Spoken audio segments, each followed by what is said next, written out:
unpredictability. We've seen the different strategies. We've seen two different winners at Michigan and Watkins Glen last week. And now with the short track closing in, the battle for the playoffs continues to get tighter. And I think we're going to keep seeing the chaos, Ken. This track is a monster in and of itself. They don't call it the Monster Mile for nothing. A very narrow inside apron and an inside retaining wall that wraps around the entire track makes navigating any potential incidents or accidents almost impossible, Ken.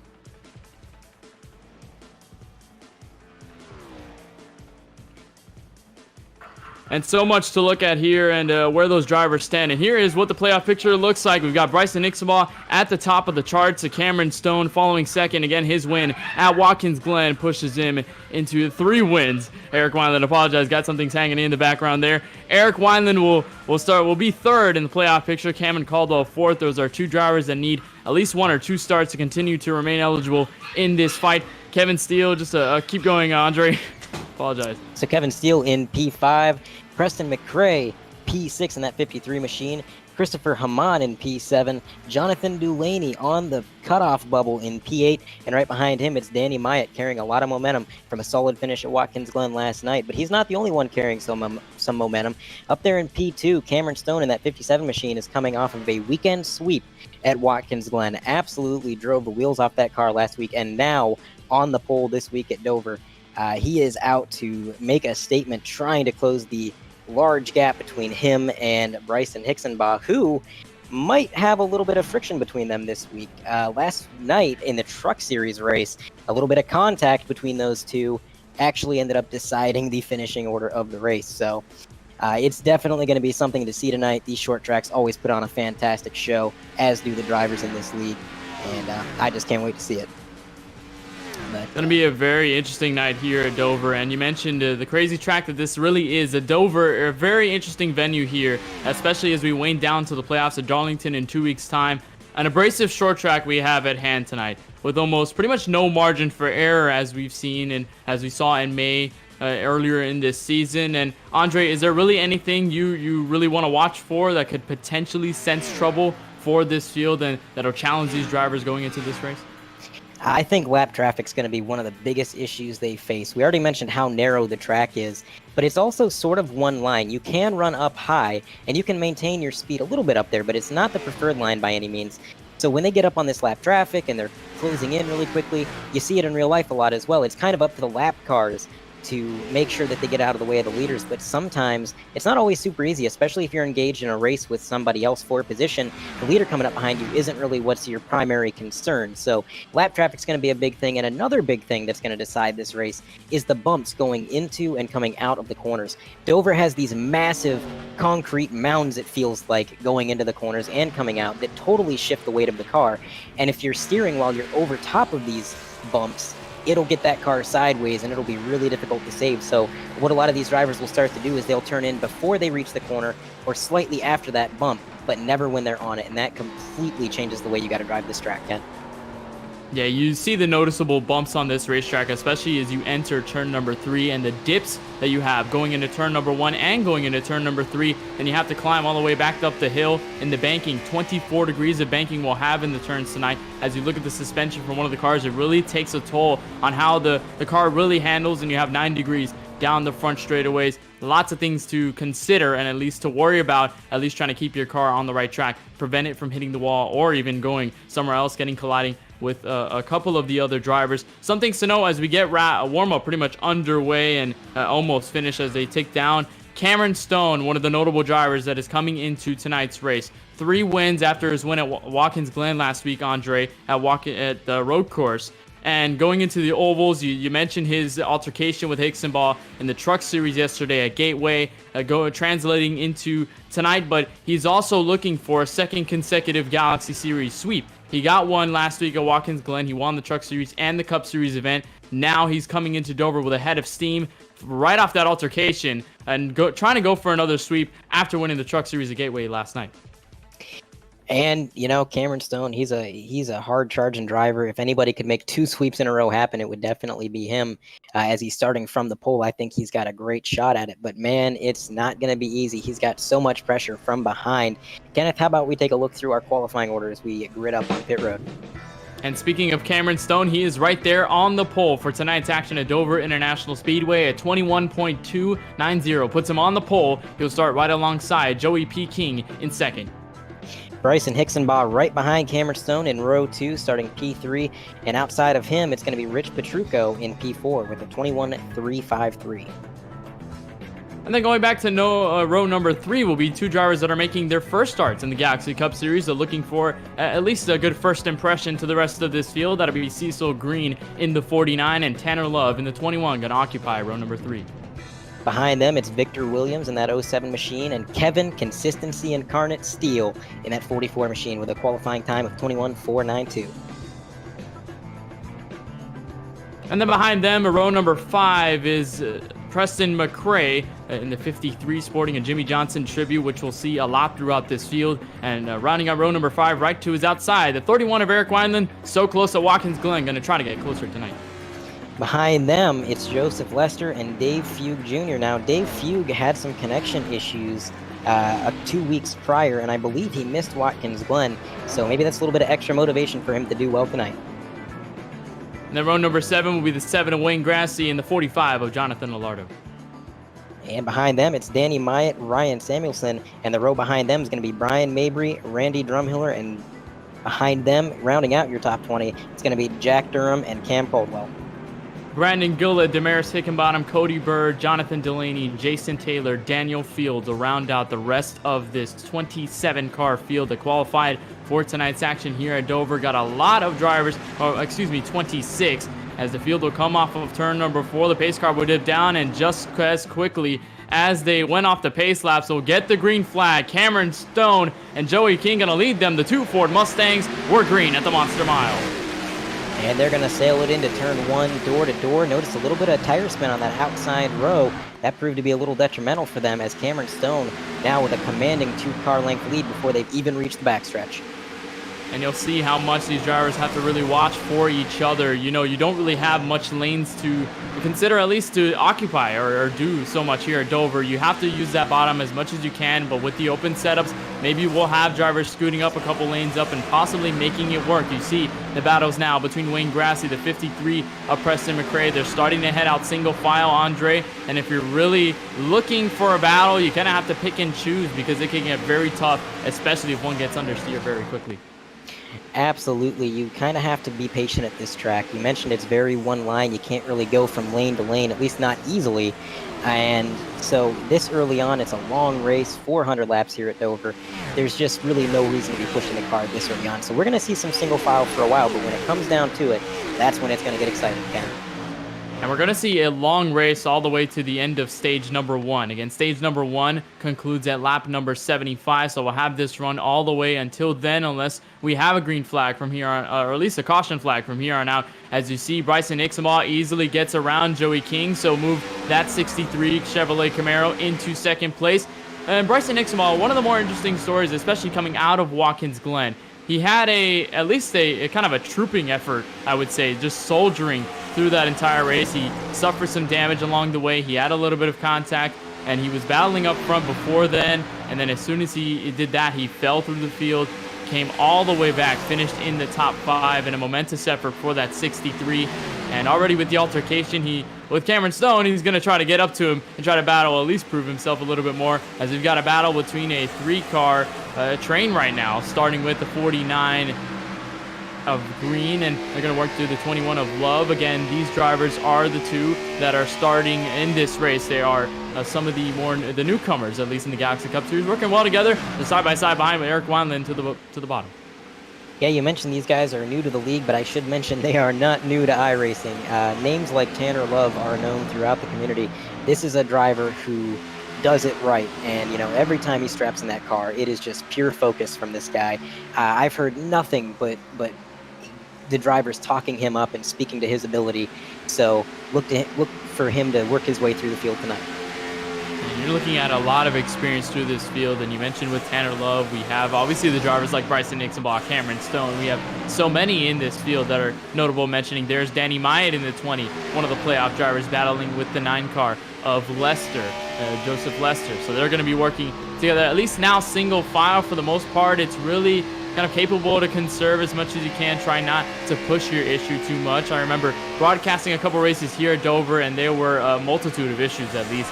Drivers oversteering and getting loose off the corner, going up the hill. Drivers getting understeery off the corners, going up the hill, hitting the wall as they're side by side for what looks to be just about, I'd say, 11th place where Joseph Lester is. So side by side, Denny Matt looks to take that spot away. And he worked that inside line beautifully, just got on his throttle right when he should, hit all his marks, and now he's going to try to pull away from that 9 car, but it's not always easy. You saw the 20 car when he was behind the 9, getting right up against the 9's bumper. They do that to kind of take the air off the driver in front and make them a little bit squirrely. Being in traffic here is difficult for more reasons than just one, and I think the aero dependency of these cars really comes into play around these tight turns. Yeah, on board with the 53er Preston McRae as he just got passed by Jonathan Dulaney, who had a tough running at Watkins Glen last week after pretty much fighting through the entire field and then got into an incident with a lap car, and that really set his night off and ended his day. There's one driver just a little bit slow to the outside. That's the 09 of Damaris Hickenbottom, currently sitting 26, so not very good for that 09 as it runs early in this race. And you got the 3-car train, but seems like Cameron Stone still has just about a second lead over Bryson Hixenbaugh, but it is slowly diminishing. Hixenbaugh slowly getting the edge, and each and every lap he is slowly catching up. We might have a little bit of battle. Could be a little bit interesting with the drama. And if there's one thing I know about Hixenbaugh, it is that he is a long-run driver. Every time I've raced with him, I've noticed he has shined on the long runs that these races have, and it's, you know, because these drivers are so skilled and we've had such a clean race so far, it's really allowing Hixenbaugh to close that gap and close up to Cameron Stone. And like you mentioned, with the altercation last night, we're not really sure what's going to happen when these two get together. I don't think you're going to see anything too early on. I think they're a bit smarter than that. But when push comes to shove, I think that altercation is going to be in the back of their mind, Ken.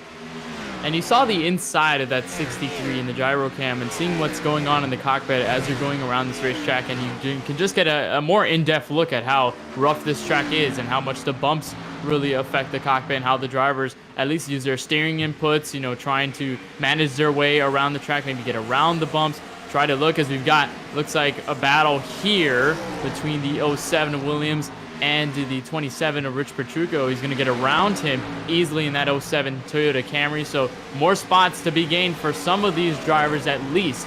And again, some of these drivers weren't here last week at Watkins Glen, so they're coming back to Dover with a fresh state of mind. They're trying to approach this race a little differently, back on the ovals, and at least trying to get a better run if they're not in the playoffs, or if they're in the playoffs, try to set yourself up for Darlington in 2 weeks' time. But we have a battle for the race lead brewing up. Hixenbaugh has caught up to the back bumper. We'll see if he's able to get by. Turn 4 has proven to be a trouble turn for Cameron Stone. Both laps prior to this one, he got a little bit sideways coming out of that corner to the point where his rear end actually scraped the outside safer barrier, and that allowed Bryson Hixenbaugh to close that 1 second gap down to practically nothing. And now he is right in his rear bumper trying to set up that pass. You're on board with the 63 as he comes here off of turn number 4 and still gaining time right there. You mentioned it, trouble spot for the 57, or at least where other people seem to gain the most time. We saw this exactly at Watkins Glen, where it looked like the bus stop was the place where Cameron Stone probably wasn't the quickest, and drivers were able to gain time behind him. I think turn 4 might be that spot that could at least replace what happened at the road course last week. Of course, Cameron Stone was able to pull away, was able to take the race win away. But look who's actually gotten into this battle. The two drivers that are making their first start, Cecil Green and Tanner Love. They've quickly caught up to the two race leaders. So make that a 4-car battle for the race lead, possibly in a couple laps' time. Absolutely, especially if Bryson Hixenbaugh and Cameron Stone battle it out and start getting side by side. These cars are definitely close enough to capitalize that and put themselves in the picture. So this is going to be really interesting to see, as now Bryson Hixenbaugh looks low, almost gets to the leader's quarter panel, but it's not quite going to be enough this time around. We're looking into the next corner here. He's right on the bumper, getting a run out of the turn. Is he going to try something? Let's find out. He almost had to move down there in the corner, but he did not have the space to at least get under the 57, and he's still setting up this pass. He's gotten close to the back bumper, and it looks like now he will peak to the bottom, and I think he may have the space, or at least has the Yellow presence flag there. But we got a caution on the racetrack, lap number 21. As soon as the leaders are battling, that is the 217 of your screen, and that's the 3-car round, actually. That is Brian Mabry in the 3 machine. He went around on the racetrack. We'll see if he had any help, or maybe this was just a solo incident. You see him smoking here. Actually, the 12 of Cameron Caldwell was involved. That actually was an incident before this. I think the 3 had to slow down, and just, I think, an innocent bystander there, Andre. Yeah, it looked like something broke out in front of him, and we talked. Oh, hard into the inside wall. No, that was a completely unrelated incident. 2 wrecks happening at once in nearly the same part of the track, and as we mentioned, just nowhere to go for these guys behind him. Unfortunately, getting tagged and spinning back up the track, which is something you never want to do here. But now the question is, we're late enough in a run where pitting could be a viable strategy to try to make it to the end if you save some, and I think that's going to be a tough call for these drivers to make, Ken.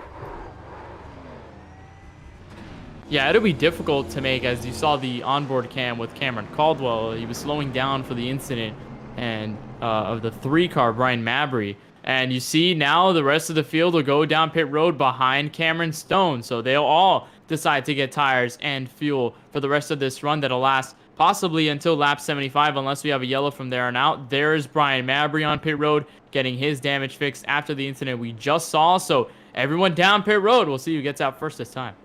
I guess the choice wasn't as difficult to make as I had assumed, because everybody has made their way down pit road as they're peeling into their pit boxes. This is going to be a crucial stop for those up front. Don't overshoot your box. Don't speed. Obviously, we know Cameron Stone got a speeding penalty last week at Watkins Glen that nearly cost him the race. Only some strategy was able to make up for it and grab him the win then. So let's find out who's going to win the race off pit road. So it'll be 4 tires and fuel. I guess the general consensus for the rest of the field, and it'll stay true to the top 4 until you get to the 07. Here's a 3-car battle between Rich Petrucco, that's Wayne Grassi, and Jonathan Alardo. Very close, and very close there with the 3 Camaros, the 44, Kevin Steele, and Jonathan Delaney in there as well. They will all come down and off of pit road. So top 4 remain the same. It'll be Stone, Hickson-Baugh, Green, and Love will occupy the top 4. And they'll be the drivers that'll be off pit road. Victor Williams will breach into the top 5 in tonight's race. We already saw a little bit of a preview, at least, of what we might see down the long run, Andre. We saw just about 21 laps of green flag action. Hickson-Baugh, at least if you're Cameron Stone, you have to start thinking about Hickson-Baugh. Maybe you have to start considering, but actually, no. It looks like Cameron Stone is down pit road once again. That may be a penalty as he makes his way through the pit lane. He might have acquired a stop and go, and if that's the case, that handed the lead to Bryson Hickson-Baugh with a 49 on the outside row in P2 of Cecil Green. That is absolutely devastating for Cameron Stone. I would not have expected to see that so early in this race. Yeah, and I didn't really expect. I was going to bring up the conversation of whether Cameron Stone was probably thinking about Hickson-Baugh in the long run, but it looks like now he'll have to fight all the way back to Hickson-Baugh, who's now up front, and he'll at least be in a little bit further back in this field. It's pretty much a penalty for that 57. Not looking good, at least early in this race. But the good thing about a 400 lap event is that you can have mistakes like this, at least for now, and kind of handle it on your own. And you can gain at least make mistakes. And if you're going to make mistakes, make them early. We see some drivers make mistakes in this race, but if you're able to make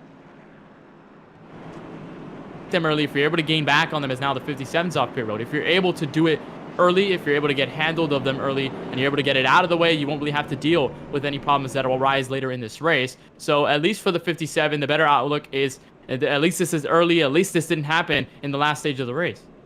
Right, I said it last week at Watkins Glen when there were issues early on. I said this is the time to get those problems out of the way, because now you have enough of the race left to try and make up for it. And again, it's a similar story to what we saw last week. Cameron Stone with a pit road speeding penalty early on. Last week, he was able to overcome that via some strategy, and now he's going to have to attempt to repeat that, although it's going to be a little bit more difficult to get away with short stopping at a track like this, where you're really wearing those tires, and you want to try to get as much out of them as you possibly can. But the lights are still on in the pace car, so we're going to go around another time or two. But if I'm the 49, and I'm starting on the outside line of row 1 against Bryson Hickson-Baugh, that is a precarious situation, because as a driver, you want to go as fast into turn 1 as you can, try to get clear of the car next to you, but there's just not that much grip up there at this track. You really have to take it as easy as you can, try not to slip up in the marbles, and that top line is just not where you want to be. But with the speed he's had, I'm curious to see if he can challenge Hickson-Baugh on that high line. Or at least on the fresh tires, you can try to contend with the drivers all the way at the bottom, at least for the most part. But then as soon as obviously the long run starts to kick in, you start to get wear on your tires, and then you start thinking about that inside line a little more and try not to go a little bit higher up unless the setup allows for it. Remember, open setups in this series. So any driver can kind of tune their car the way they want, or maybe they can make the high line work. Maybe they can diamond the corners to get better exits off the corners instead of, losing speed to understeer or what have you. And we got the 1 to green signal by the pace car, so Hicksonball, Cecil Green will lead the field, and back to the restart, at least the first restart of the night. And Andre, it's a great point, because if you're the 49, you're starting on the outside, or really anyone starting on the outside, what do you really do? Do you stick it with Hicksonball? Do you stay to the outside? Do you just kind of let him by for the time being and then attack later? Do you kind of try to find the opening first rather than looking for the battle? Is it really something you have to start thinking about, or at least want to do, because it could be risky, especially going to the high side where you can lose spots to drivers all the way in the bottom? Right, and we talked about having to use patience at this track, but now that these drivers know that we may be getting cautions quite frequently, as we got one early on lap 20, that patience kind of diminishes. Like that there's going to be yellow flags coming out, and so riding around isn't necessarily what you want to do. You want to get that track position so that when you have to enter the pits, or when the caution flag flies, you're up front and you've got that track position in that clean air. Track position, very key here at Dover International Speedway. We're going to see it take into effect further into this race. Still stage 1. It'll be the first restart of the evening, with Bryson Hicksonball getting a large jump over the rest of the field, and Cecil Green into second, so no worries about the opening because it was already there off turn 4. Easily going to turn 1. Bryson Hicksonball with the lead. We'll constantly monitor the 57 of Cameron Stone, trying to go back up through this field, as here's another battle for the top 10 position. That is Kevin Steele in the 44, now under pressure from Jonathan Delaney and Danny Meyer. Delaney failing to put down a qualifying lap, again working his way up through the field just like last week at Watkins Glen. But he has shown some crazy speed so far, moving up nearly to the top 10, challenging Kevin Consistency Incarnate Steele. And if he gets up front, I think he is definitely going to be a challenger for the lead, Ken. Kevin Steele, you see him in the 44, sporting, again, one of those Jimmy Johnson tribute schemes that we see throughout this field. I know some of the drivers aren't necessarily running, or at least all of them aren't running, but certain notable drivers are running it. You see Kevin Steele, we mentioned Preston McRae, 44 Kevin Steele opting to go for the 2006 to 2008 paint scheme. There's Cameron Caldwell, who was involved in the first yellow. He was sporting the 2017 scheme, the Cobalt version. Here's Preston McRae, who's sporting pretty much one of the rookie paint schemes that Jimmy Johnson ran in his rookie seasons, at least up to about 2005. When Cody Bird caught up with Preston McRae before this race, Preston McRae said that he was the last winner in this race. He said it's going to be a whole new animal altogether, and certainly that's showing true for a lot of these drivers having to handle this track. As Cecil Green, one of the drivers in his first start, still not letting go of Hicksonball, lap number 30. He is not letting go at all. You're on board with that 49. He is all over the rear bumper of the leader, and behind him you got the 21 of Tanner Love now making his presence known. And we got a three-way battle for the lead brewing, and we got lap traffic in front of the leader, so that's going to be interesting to see how that plays out when they get to him. We'll see if Cameron Caldwell decides to take any other lane to let all these leaders by. He is currently 3 laps down, so maybe just trying to keep that for the moment and at least try and stay where he is in 3 laps down, so if more yellows come out, he'll be able to get Lucky Dog. He's the first driver a lap down behind Daniel Fields, who's currently 10 seconds back of the race lead. So they're catching up to him now. We'll see if he elects a different lane, or Bryson Hicksonball will have to force himself in any other lane to get by the 12. Hopefully down the front straightaway where he can at least peek to the inside, find that opening, and get by without a worry. It looks like Cam Caldwell will let him by easily, along with the rest of the train, following with Cecil Green and Tanner Love, Victor Williams in the 07. Pretty much all the drivers in the top 5, all within 1 second of each other. It is 5 cars under a blanket, and although Cameron Caldwell did everything he could to respectfully let the lead pack by, just being side by side for that half a straightaway and corner exit actually held up the 49 by about a 10th, which doesn't sound like much, but at a track like this, it is quite a bit. So that kind of gave Bryson Hicksonball a little bit of breathing room, but I'm not sure he's going to have that breathing room for long, as the 49 is now charging back towards the front, trying to close that gap right back up, Ken.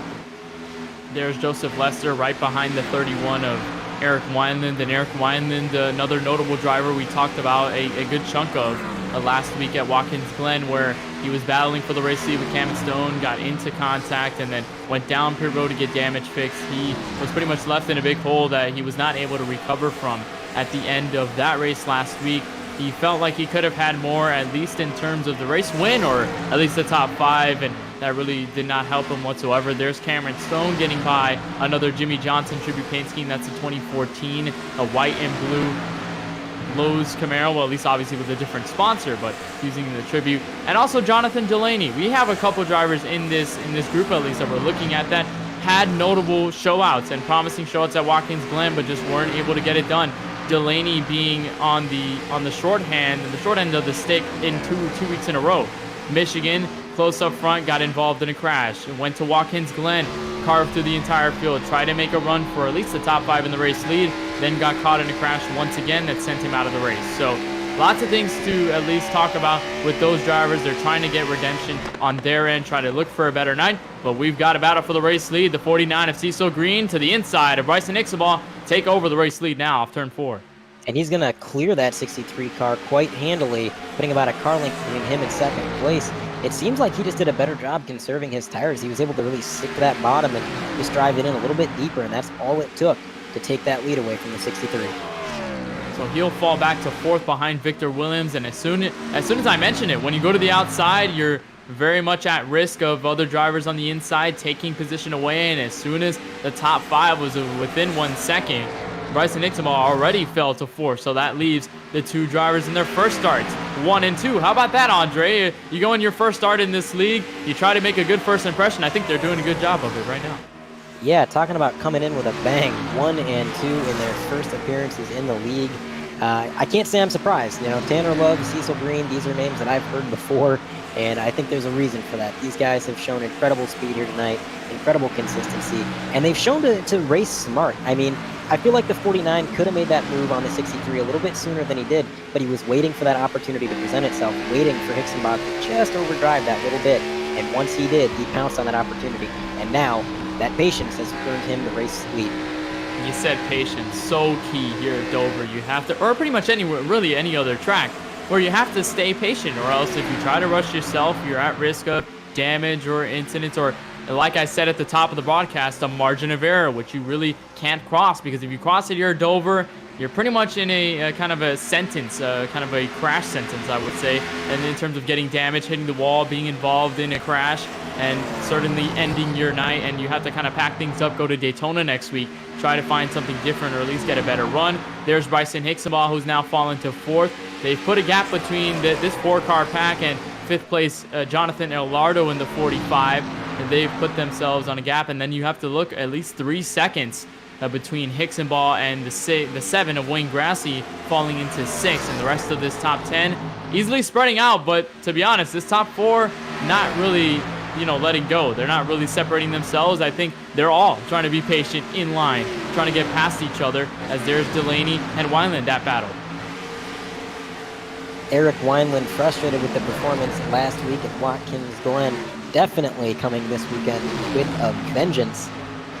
And man, that 9 car getting real close, a little squirrely out of the corner there, as he's door to door with that Lowe's machine on board with Joseph Lester now. And throughout this run, he's been losing a couple positions. He was further up this field, at least working through some of the other drivers, most notably Kevin Steele, which Petrucco, he was in that group, now falling back behind Preston Cray, and possibly in the clutches of the 26 of Joey King, who started in 2nd. He's fallen back all the way through this top 15. He's going to try to get a better run, and now looks like the 4-car train has split up into duos. The duos making their first start tonight will be 1-2. Victor Williams and Ixabal will fall a little bit farther back into 3rd and 4th, I would say, as the 2 Camaros continue to command this field. Remember, we're almost close to the end of this stage.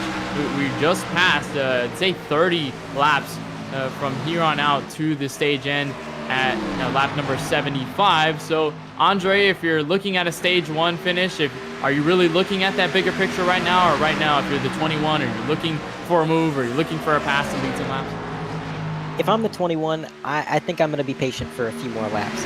You said we got 30 laps left in the stage. That's quite a bit of time. You don't necessarily need to burn your stuff up that quickly. And we got a battle for third, it looks like. Second. Right there, Hixenbaugh actually got around up into P3, now challenging for P2. So we've got a 3-car breakaway now with less than 30 to go in the stage. Things are going to heat up here, Ken. And when you have a long race like this, 400 laps, as Bryson Hixenbaugh got around Victor Williams for third, not sure if Williams had a sort of issue or maybe just used up the tires and not have a good run, fell all the way back. Now he's the second behind Hixenbaugh. Hixenbaugh is now catching up to the 2 leaders of Love and Green. But if you're looking at this right now, especially if you're Green up front and you're Love in second, you're 1-2 in your first start, you really just want to stay, I think, where you are. If you're the 21, I think he may have taken some notes from the 49 right ahead of him, and especially how that 49 patiently made that move on the 63. If you're the 21, you're probably looking at the same sort of scenario. Stay patient, hit your marks, not really push yourself with the guys ahead of you. Put yourself in a mindset where you're just going to keep running your race as if no one's around you. And then if you keep running, you'll definitely be running efficiently, and that could potentially gain you more ground on the leader. But we've got a 3-car train, 1, 2, 3, all Chevrolet Camaros. We did not see this last week at Watkins Glen. Hixenbaugh, Michigan race winner, going to try to peek into P2. Right, and I said the 21 would probably be patient for a few more laps, but I feel like patience is dictated by circumstance. And when I said that, the 63 was a fair ways behind those 2 in the lead. Now, Bryson Hixenbaugh is breathing down that 21's neck, and I feel like he's forcing the issue and kind of making that 21 car have to try to make that move to escape the pressure from behind. And it just plays into racing, most notably. If you're, I know that you and I, Andre, we have raced in the iRacing service. That's the great thing about iRacing, is that you can pretty much cover races and you can race by yourself and race around other guys in leagues and race at these tracks. And it's always a mind game when you have somebody, or you're at least trying to pressure somebody, or if you're on the other end of somebody pressuring from behind you, that if you're thinking, if you're looking in that mirror, you see a driver charging behind, you might either elect for staying in front of them, just trying your best to keep them at bay, or if you just know they're faster than you, you can try to just let them by for the moment and try to work on at least a long-term goal of getting past them in the bigger picture. As there's a 66 going down the road, looks like on the apron, might have been damaged or something with that Toyota Camry. We'll try to get an update on that. But when you have someone like Hixenbaugh, at least a higher level driver behind you, or at least anyone pressuring you, you kind of start to worry a little bit. You're like, oh, maybe if he's going to send me in this corner, what is he going to do? Is he going to gain ground here? Is he going to catch me at a wrong spot? What's really going to happen? And you start kind of questioning yourself, and then that can put you in a state of panic, and it could force you to make mistakes. That's probably what the 63 is looking for right now. As we got a battle there. That was Delaney and Danny Maya working a couple trains back. I tell you what, this front 3-car breakaway is putting on quite a show, but what I've noticed is they're all running different lanes. You watch these 3 cars together, the 63 runs a little bit higher, the 49 is a little bit beneath him, and the 21, I think, is running each corner lower than any of these guys, and somehow he's making it stick. Now he's getting the run as they make their way down the front stretch on the attack into turn 1 and 2. He's going to quickly clear the 49, and behind him, the 63 has thrown a lasso onto the car ahead and let him pull him up into P2. Patiently made the move, and he seized the opportunity at the right time. So Tanner Love will be leading this race, but he's got to fight, at least with Bryson Hixenbaugh, who's been behind him. And Bryson Hixenbaugh also probably doing the same in this train. The 49 will fall back to third. We'll see if he's able to at least contend with these top 2 or stay in this train. Joseph Lester still further back in this field. He has pressure from the 37 of Jason Taylor, who started in 26, pretty much at the dead end of this field, and almost contact there between a couple of the drivers. There's Cameron Stone still working his way up the field. He's worked his way up to the top 15, slowly but surely trying to get back to this race lead with just a couple laps left, or at least between 12 laps to go in this stage. From here on out, Hixenbaugh slowly catching up to Tanner Love. Yeah, what I was reacting there, Ken, was the leader in that 21 machine. He got so sideways in the middle of the corner that he actually left tire tracks. How he recovered that thing is absolutely beyond me, but it did allow the 63 to close up just that little bit. And with the laps winding down in this stage and Hixenbaugh on the attack, to make matters worse for that 21, we've got 2 lap cars up ahead, which could be the deciding factor in whether or not he can grab this stage win.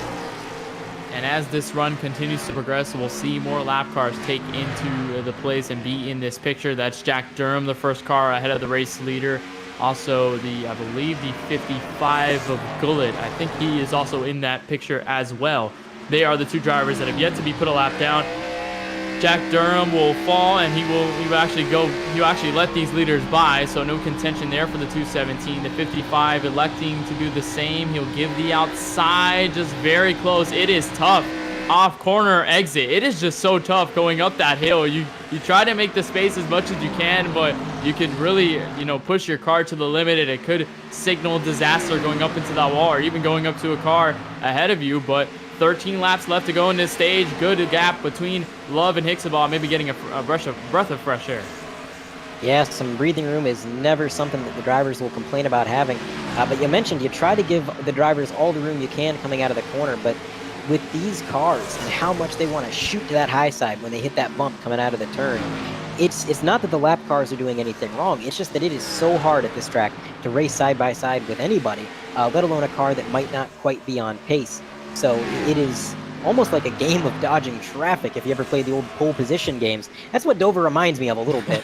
But it seems right now like Tanner Love is widening the gap to the 63. I think maybe Hicksonbaugh has burned his stuff up, and right now the 21 is setting sail potentially to a stage win, Ken. Or maybe you can possibly compare it to going 100 miles an hour in a highway that's completely packed with drivers pretty much almost stopped, or at least down to 40 miles per hour. I guess maybe that comparison could work, where you kind of have to sneak your way through every little opening and you're kind of struggling to make space. I don't know, maybe just a little wild thought there, but you're looking at the 49 into P3. He still stayed at least himself, at least within a comfortable margin between the top two, so he has a good view of what they're doing up front. Meanwhile, there's a close battle between two Toyota Camrys in this field, in this top five. Victor Williams, who was in fourth, lost that position from Hicksonbaugh just a couple laps prior. He's now under fire from Jonathan Alardo in the 45, who also did not have a good race at Watkins Glen. He did not have the show he was hoping for. He had damage, and significant damage at that, for that 45 machine. He got involved into a crash, and that did not really help him. So lots of drivers looking for at least a better run on the oval side of things, and on board with the 45, he is slowly but surely getting the gap underway between those two, trying to make that pass up for fourth. Maybe gets a little bit more stage points, but we're going to get a replay of something that has happened on the racetrack. And that is the 37 of Jason Taylor straight into the pit attenuators and the pit barriers on the entrance. I think he might have had damage prior. We're not sure what happened here. This is coming off turn 2, going into 3 and 4. He already had damage just a little bit. This is going on a pit road, just struggling to keep that car straight. Oh, just not enough. Yeah, in the business, we call that committing a Jeffrey Earnhardt. This pit road is one of the most difficult pit road entries on the circuit. You have to turn in so early through the turns 3 and 4 to even hope to make it. And then on top of that, you've got that stark change in banking from the apron to the actual racing surface that gets the car unsettled. And I think you're going to see a lot of drivers struggle to get on pit road as the night goes on. We have these green flag runs especially. And it's a treacherous part of this track, and it's something that they mention in real life every time they go here, and there's a reason for that. It's tough, Ken. It is on that 24-degree banking, just trying to get back to the flat, at least the little bit flatter parts of the racetrack. There's Cameron Stone. He's now into this top 15 still, at least close to the top 10. He's now trying to catch the 44 of Kevin Steele, currently in 11th. We last saw him in the top 15. Currently, we're sitting in 15th prior, and now he continues to gain positions slowly through this run. At least try to get something out of a top 10 right before the stage ends, because we've got 5 laps to go until we call off stage number 1, and we'll get the caution flag on the racetrack, re-rack the field. They'll probably go down pit road, make their tires and fuel situation at least under wraps until we get to the next stage and the next stint on. So they'll continue that as well. Almost a driver in the wall. There's looking at, I believe that's Randy Drumhiller in the 30. There's Dave Fuge in the 04. That's another battle we're looking at on this racetrack. And with just 4 laps to go in the stage, Tanner Love has pulled up a good gap to Hicksonbaugh behind just 0.7 seconds. They're right there, not too far away from those drivers in this top 15. So still a couple laps left to go in this stage. 21 in full command. He just got by Joseph Lesser, put him a lap down. I gotta say, I am really impressed with Tanner Love in that 21 machine and the way that he has carved his way through lap traffic. He's made a lot of passes these last few laps, and it really seems like he has not lost even a tenth to the car behind. Just the finesse that he is showing behind that wheel is nothing short of impressive. And that's not what Bryson Nixonbaugh wants to see. Bryson wants to see those lap cars hold him up just that slightest bit, give him that chance. And so far, it just hasn't happened. Right now, the leader making his way around, I believe that's the 12 of Caldwell. And behind him, Bryson Nixonbaugh is not going to be able to tag along. So now they got one lap car separating them.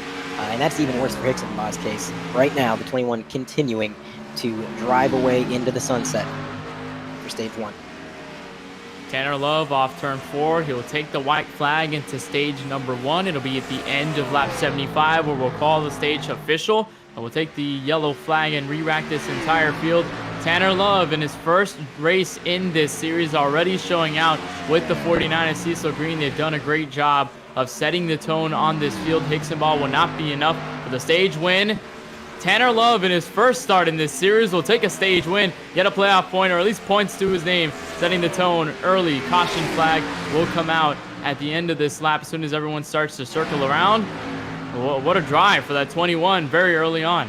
Very impressive. Absolutely. He made a lot of passes to make that happen and was just really consistent through that whole stage, especially making his way through traffic. And, I mean, you can't really complain about a run like that if I'm him. So quite the showing in his rookie debut to the series as the yellow flag has finally flown. The pace car is making its way off pit road. But I think that another story for that stage is just how far back up the field Cameron Stone made it. I believe coming in P10 in that stage, so he's going to be starting in the top 10, presuming his pit stops go to plan for this next stage. And we might be seeing a repeat of Watkins Glen there, Ken.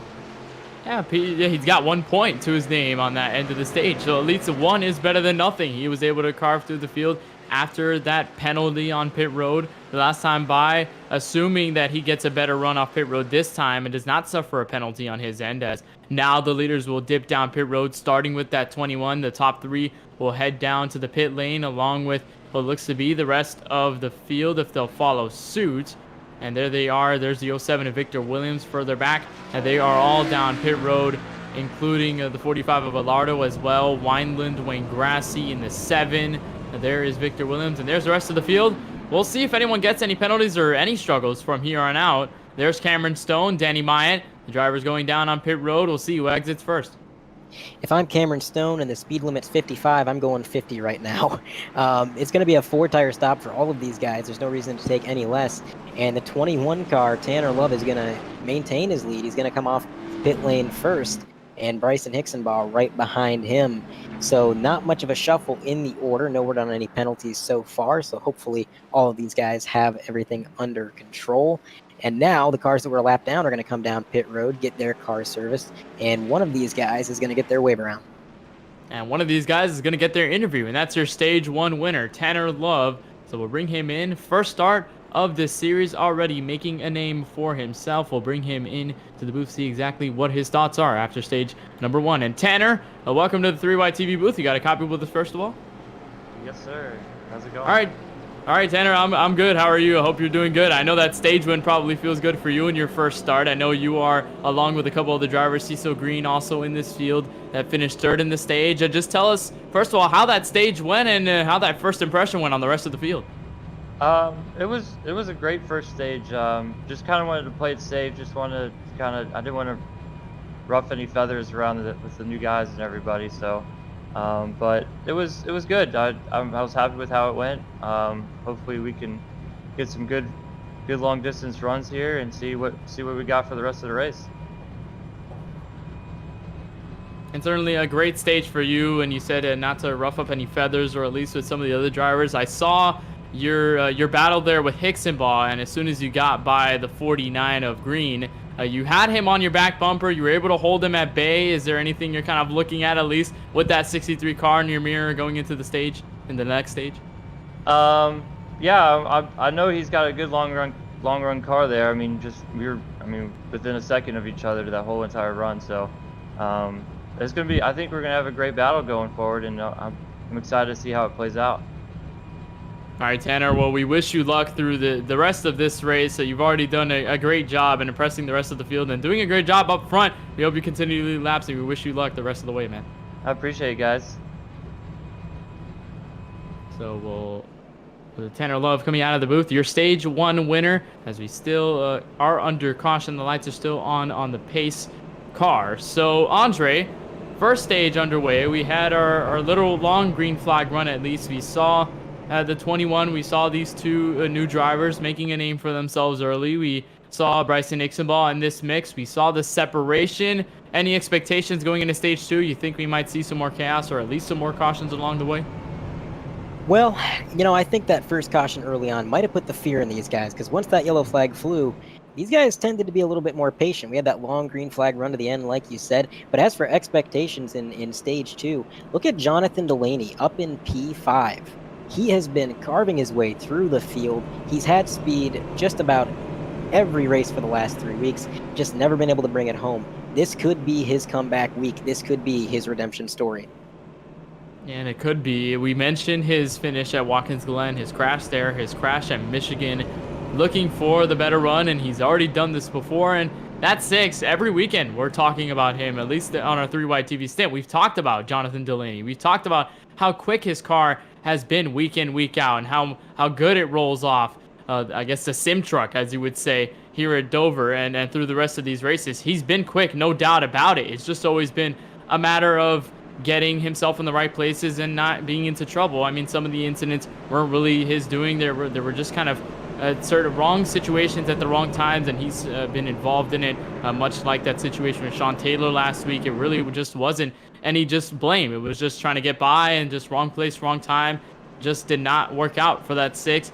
Hopefully he's able to stay within this top 5 and try to make something at least into stage number 2 and continue his run through this field. We're going to continue to look at Cameron Stone, who's a little bit further back, a couple rows deep, but we've got all Camaros in rows 1 through 3, unless you count that Toyota Camry on the outside of Victor Williams. He will be the only Toyota until you reach Jonathan Alardo in the 45. Chevrolet's certainly dominating tonight's effort so far at Dover. We still got another stage left to go until lap 237. Tanner Love, Bryson Ixenbaugh, the newcomer, and one of the veterans in this series will do battle on the green flag. Another restart off of stage 1. They'll lead them to the green flag. Lap number 82. We're back underway. The green flag is displayed.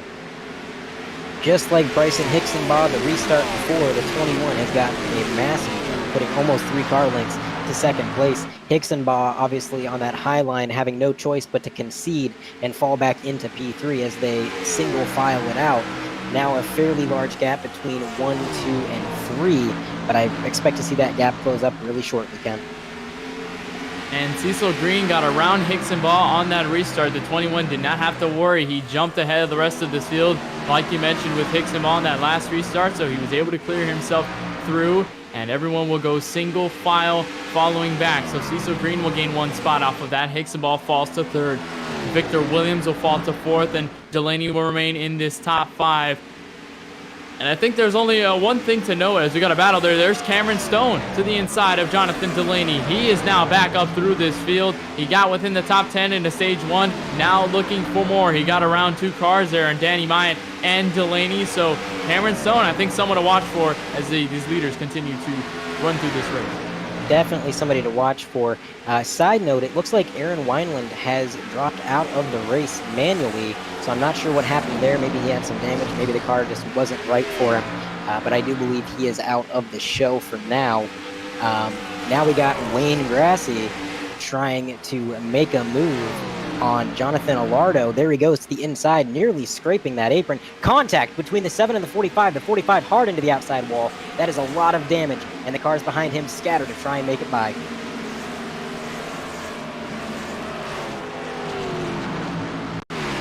Still slow on the high line as we take a look at the replay. What happened here, Ken? I'm not sure. Here's contact. I don't think there was really much contact between the 7 and the 45. Just swept up into the outside wall and hard damage, and he really has to just find that opening to get to the inside and at least try to go down pit road and get some damage fixed. He'll definitely go a lap down. Here's an in-car look of what happened. He was side by side with the 7 at this moment, and just I think bare contact. You see how little contact can set you so far and send you into that outside wall going up the hill. So tough. I mentioned no margin of error. just a slight mistake sent one driver with heavy damage now on pit road. Yeah, he's going to bring it in, get some tires, probably try to get as much of that sheet metal damage banged out as possible. But unfortunately, that's damage that is probably going to be a hang-up for him for the rest of the race. It's going to affect the handling of that car, and he's going to have to do everything he can to try and recover from this, and it won't be easy, unfortunately. Right now, up front of the front of the pack there, it's Tanner Love is still pulling away as we have a battle for second. That's going to be between Hixenbaugh and Cecil Green coming out of turn 4 across the stripe. Hixenbaugh looking to close that gap to second. Another note that was coming into this race here at Dover is you see the short spoilers and the different package they're running this time around, apart from what we saw at least at Michigan where they were running the higher downforce. You see the short spoiler, they're running a lower downforce package, so you're more liable to get at least a little bit loose on the racetrack, and you won't have as much downforce to help you coming off of the corner. And you have all 750 horsepower to your advantage, so you have all the power underneath you, as opposed to what we see at Michigan and what we'll see at Daytona next week, where it's 550 horsepower and you have the large spoilers in the higher downforce package. Certainly a very interesting look for these drivers, at least attacking this race. And we've got an interesting kind of thing there with Hixenbaugh. It seems as though he's turning off his engine in the middle of the corners. Possibly, maybe some strategy or maybe just a mistake along the way, Andre. You know, I've seen Bryson Hixenbaugh pull a lot of crazy strategies, but I'm not sure shutting off your engine in the middle of the corner is exactly an ideal one. That might have been a mistake on his end. I know I've hit that engine key a few times by mistake, so or perhaps it is strategy. Maybe he's trying to save some fuel and trying to one-stop this stage. Yeah, that might be. We're going all the way to lap 237, mind you, so we're going to be a long way to the end of stage number 2. 400 laps around here. We're going to have pit stops eventually, so maybe that's what Hixenbaugh is trying to do. Maybe just trying to save a little bit early, maybe get a little bit of advantage, and possibly, if they go down pit road, if we stay green from here on out, and if we don't have any interactions, at least in terms of wrecking or any yellows that will come out on the racetrack, we'll see drivers go down pit road, and that'll allow Bryson Hixenbaugh, with that little bit that he saved, maybe possibly could give him a little more droplets to stay out maybe one or so laps, stay out a little bit more, lead some more laps, and possibly do something at the end of this stage or through the rest of here on throughout. You saw him pass the 49 of Cecil Green, so I don't know whether that was just a mistake there or whether that's just a constant strategy the 63 is just putting into plan here, at least trying to do this earlier in the run to get all the way to lap 237 at the end of the stage. Interesting development for that 63, certainly. Interesting indeed. And, you know, it looked like there was a slight issue with the 49 when Hixenbaugh got around him. He was off pace coming out of the corner, and the gap was closed by nearly 4 car lengths in a matter of a few hundred feet. So I'm not sure if he just spun his tires a little bit. It's very easy to do at a track like this because now he doesn't seem to have any issues. He is following along the 63, maintaining pace with him, no issues. So potentially just a little bit of wheel spin coming out of the corner. And, you know, you mentioned the 750 horsepower package with low downforce. That wheel spin is real, especially as these green flag runs go on. You have to be extremely careful on the loud pedal and make sure that you roll into it as easy as you can while still maintaining your pace. Yeah, we see understeer. It's a case of both tales, really. It's a tale of two cities, I guess, if you could say it. It's quoting J. Cole song there, but nonetheless, if you're going off the corner up the hill, you have the wheel spin, and you can possibly, it's either understeer or possible oversteer. You have cars getting loose. We saw that with the 3 of Ryan Mabry, where he got loose off of turn number 2, like we haven't seen with some drivers in this field yet. But getting loose off of the corners going up the hill certainly isn't out of the realm. You'll have it in consideration. You have to think about how much you put into the gas pedal coming off the corners, because one little setup, one little kind of slip on the tires, and the wheel spin will start to occur, and you really have nothing else to do other than just hold on or try to save that race car the best you can. And then you have the one on the way in the opposite side, which is understeer.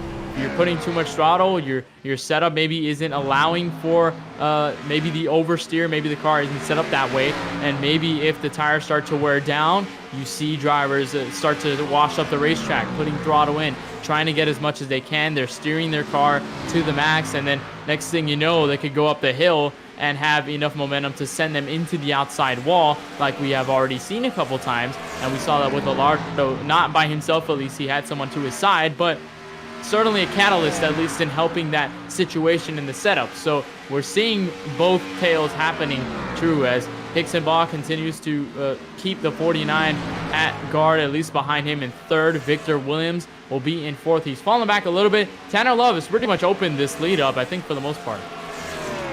Absolutely. He has nearly half a corner's worth of a lead right now, pulling away, making his dominance known. But, you mentioned these drivers fighting loose and fighting tight at the same time. And somebody once asked a friend of mine, why are stock cars so hard to drive?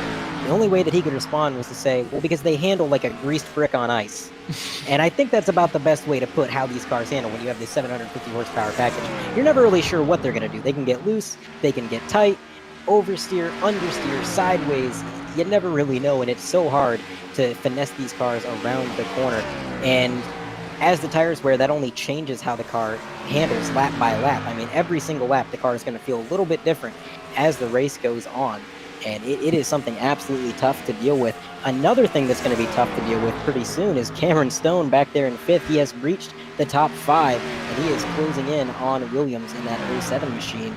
So if we get a long enough green flag run, who knows, he may peek his way into a podium position before the stage is over, Tim. We had the update where he was in the top 15 as soon as he got that pit road speeding penalty. We had a second update where he went into the top 10 to finish stage 1. Another update, he has gained 5 spots since then, and now he's into this top 5. Currently trying to track down the 07 of Victor Williams and try to at least continue his run all the way up to the top 3 where he was battling with Hixenbaugh, Tanner Love, and Cecil Green. He's probably looking forward to that opportunity once again and to try and stay up there like he did at Watkins Glen, where he had to carve his way through the field once again. So he has to do this another 2 weeks in a row, maybe kind of just getting used to it, possibly that pit road speeding penalty, and you have to carve your way all the way through the field. It's certainly not an easy task. It's a tall task, at least for a race car driver, but Cameron Stone has pretty much made it look easy for the most part, just carving through each driver, slowly making the moves and cleanly getting by drivers, gaining spots, but not also gaining spots. He's getting points along the way, Andre. Well, I think Cameron Stone has a guardian angel on his shoulder because the yellow flag has flown just as he has gotten into the top 5. So we're not exactly sure what's happened. It looks like that involves the 27 cars. The full rear deck lid is missing. Let's take a look at the replay and see what happened, Ken. That's the 27, Rich Petrucco. He started in the top 5 and 4th, and looks like he gone around off turn 2. Another incident involving the back straightaway, or at least that location being most notably for that yellow. He has a heavy rear end damage now. He had a little bit of a crinkle coming off turn number 2, and there is he just got into the wall, sent him down the racetrack. I mentioned understeer. It played true right in that case.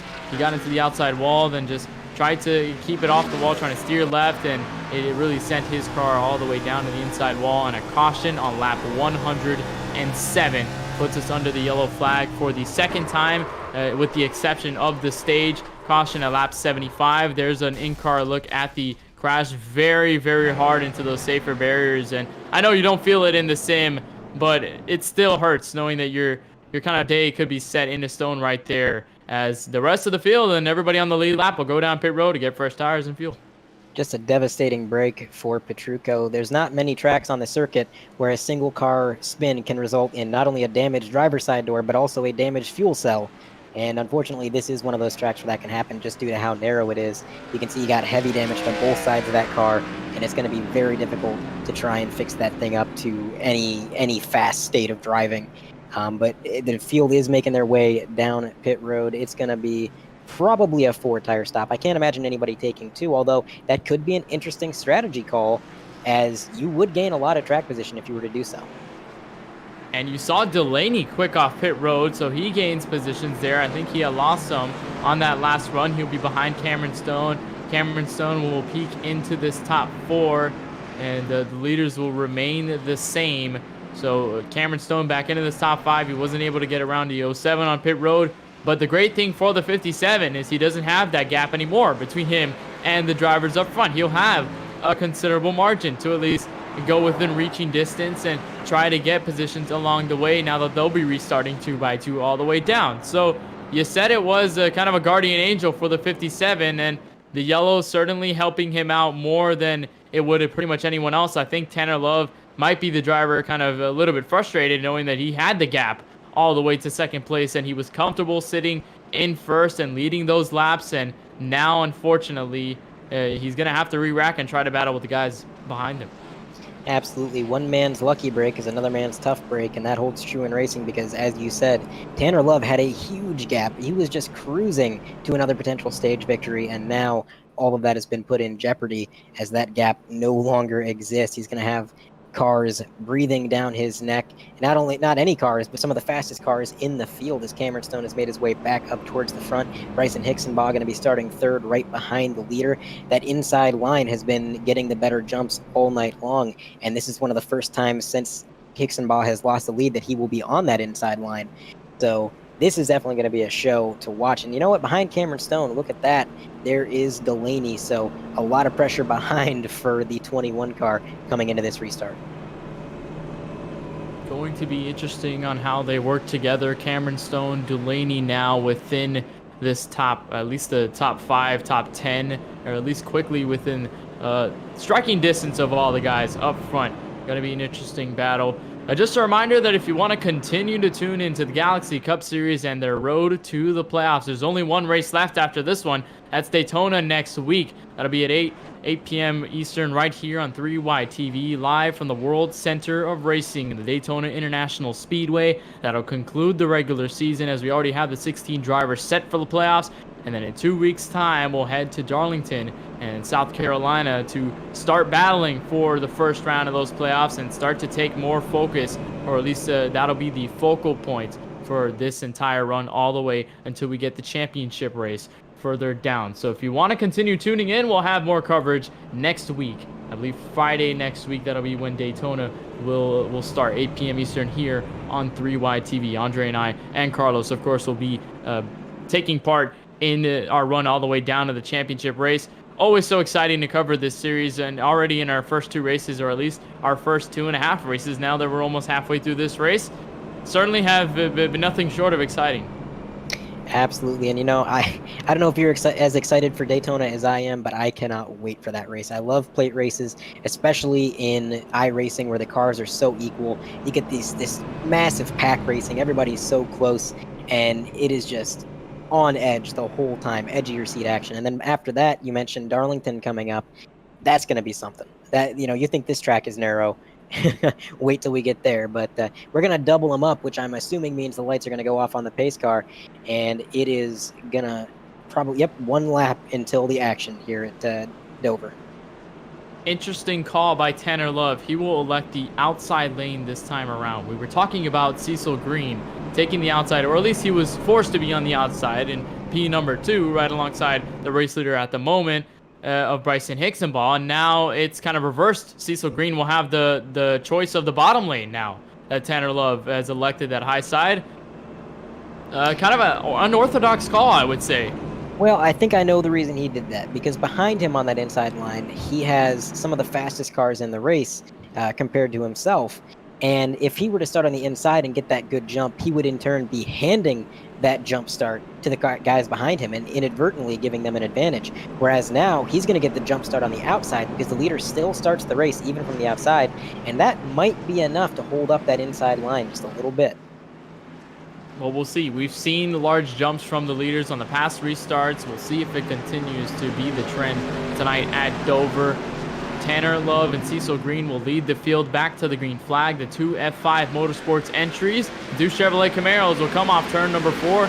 Green flag, lap 112. We'll see if we get a longer run down to the stage end, lap 237.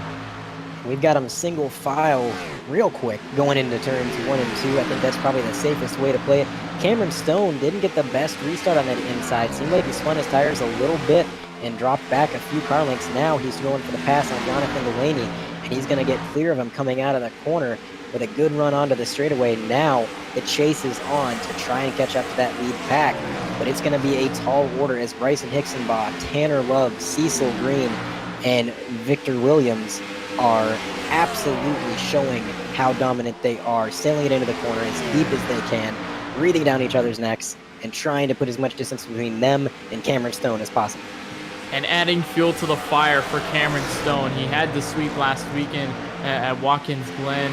At least he had the sweep there. He's looking for a sweep now, and to do that 2 weeks in a row would be certainly at least not short of impressive. It would be completely amazing to see him go into a sweep 2 weekends in a row, winning the Truck Series and the Cup Series in the same weekends 2 times, one at a road course, one at an oval, 2 different whole disciplines. To take control of that would be a trend, a tone setter, at least for the rest of this field, knowing that he is a presence. And now with his back against the wall once again with that pit road speeding penalty, he got that taken care of, and he is now trying to latch on to the 07 of Victor Williams. He has yet to do so, as Hixenbaugh is now putting the pressure on the 49.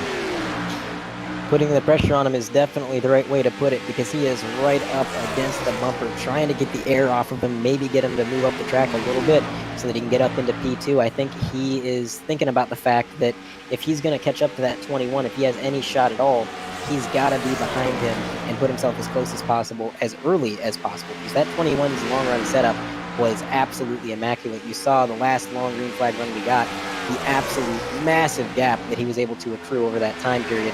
And I think Bryson Hixenbaugh is trying to make sure that that doesn't happen again this stage. But in order to do that, he's going to have to get through the 49, and that's going to be difficult.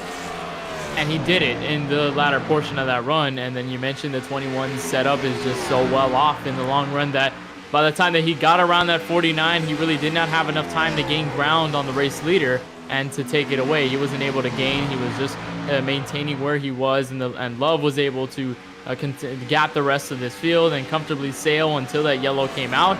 And it's not looking too difficult for that 21. Ever since that restart came out, he continued to command this field along with his teammate right behind him. And then Bryson Hixenbaugh, could that possibly just be them working together? I know that they're in communications with each other, so possible communication between the two, at least to try and tackle Hixenbaugh, because they know Hixenbaugh is so dominant in this series. He's got 10 wins in this series, so he has been the guy, at least the guy to talk about, the guy winning races, the guy being dominant week in and week out, the guy running up front all the time. So at least to set themselves in front of that, driver must make them feel good at least. Yeah, you don't get 10 wins without putting a target on your back. That's the thing. When you're as dominant as Bryson Hixenbaugh, like you said, you become the talking point.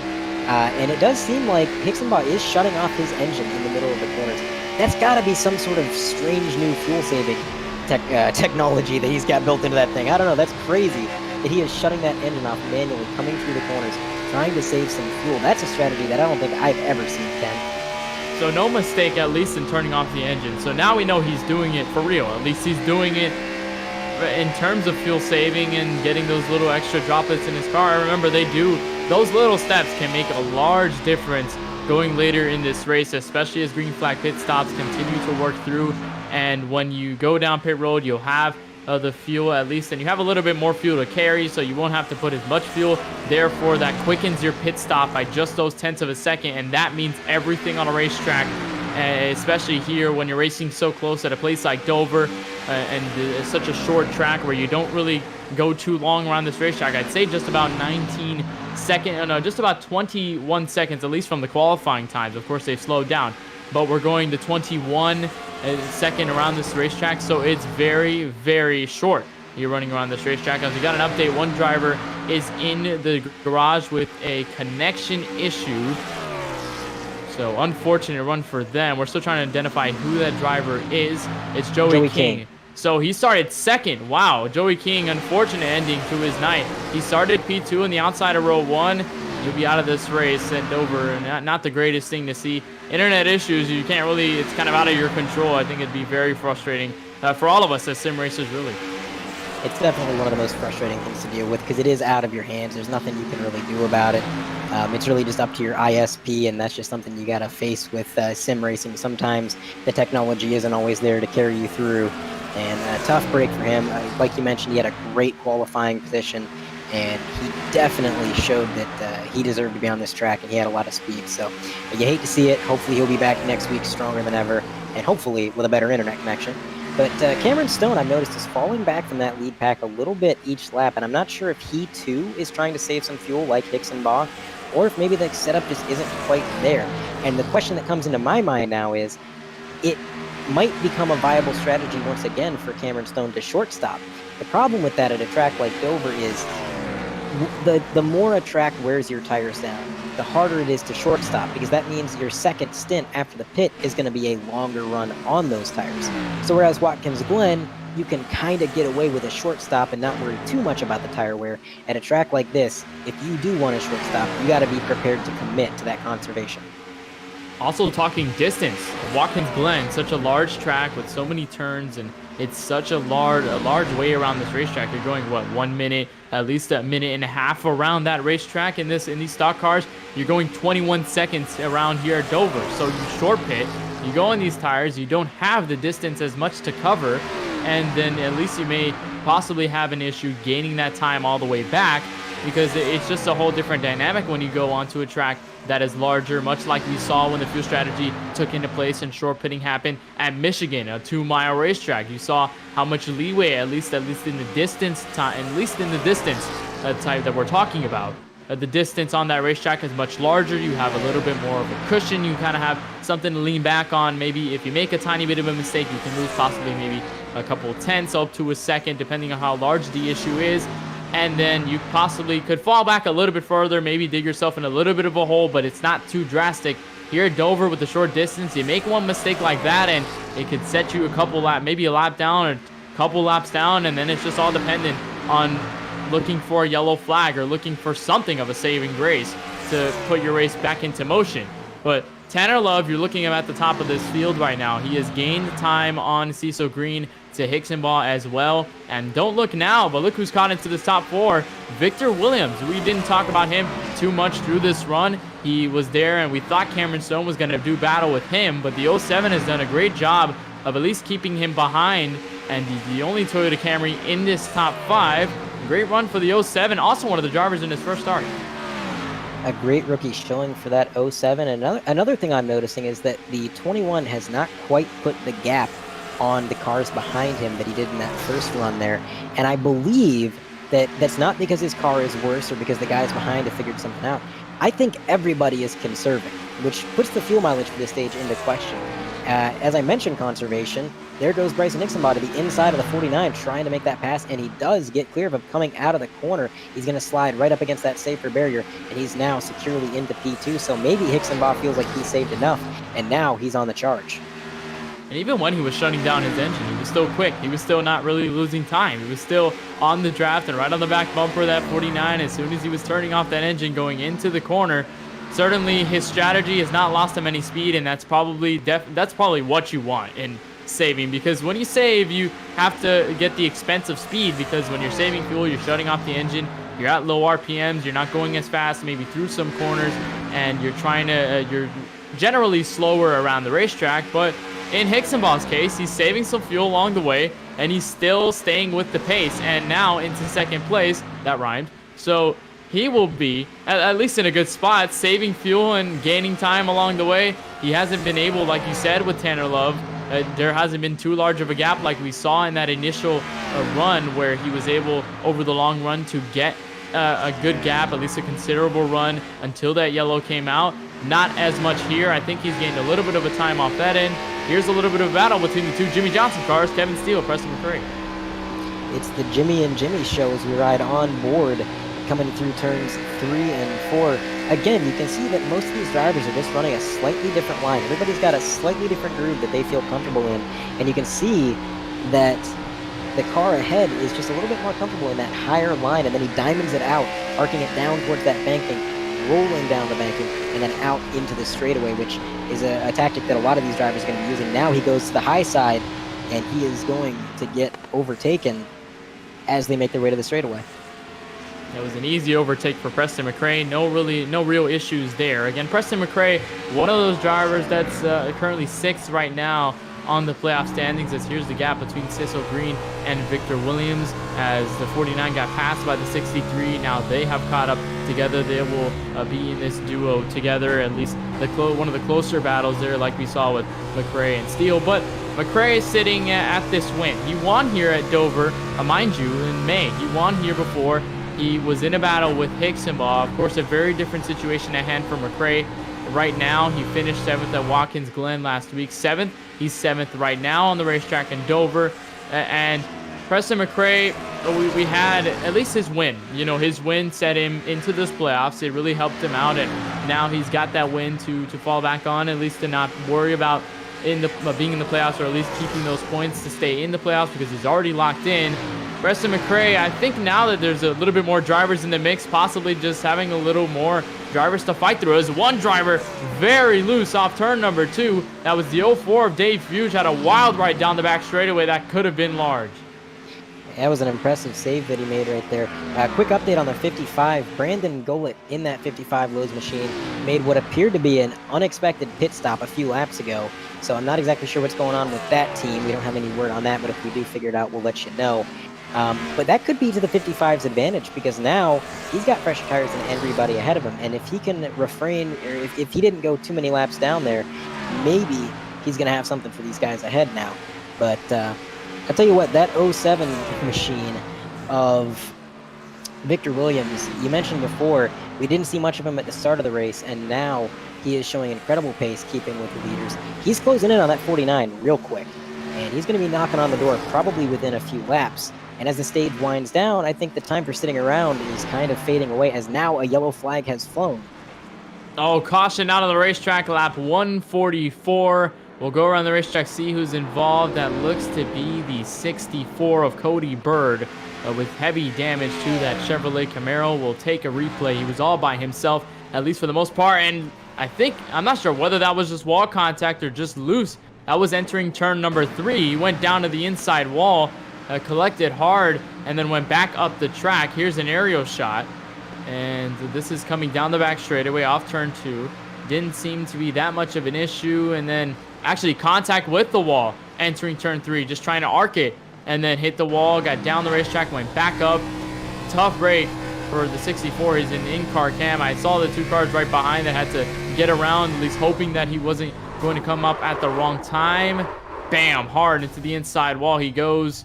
And another yellow will re-rack this field on lap 145. Still a long way to go until the stage end, lap 237. And speaking of everything happening in the stage ending, or at least cautions for the most part, everyone's down pit road. Yeah, that throws a wrench in everybody's strategy, I think. We saw so much conservation and an incredible effort to save fuel by Bryson Hixenbaugh as he held in the clutch and shut off his engine going through the corners. Now, that plan has changed. They got a caution. They're going to be able to top off on fuel, take some fresh Goodyears, and make their way back out on the track.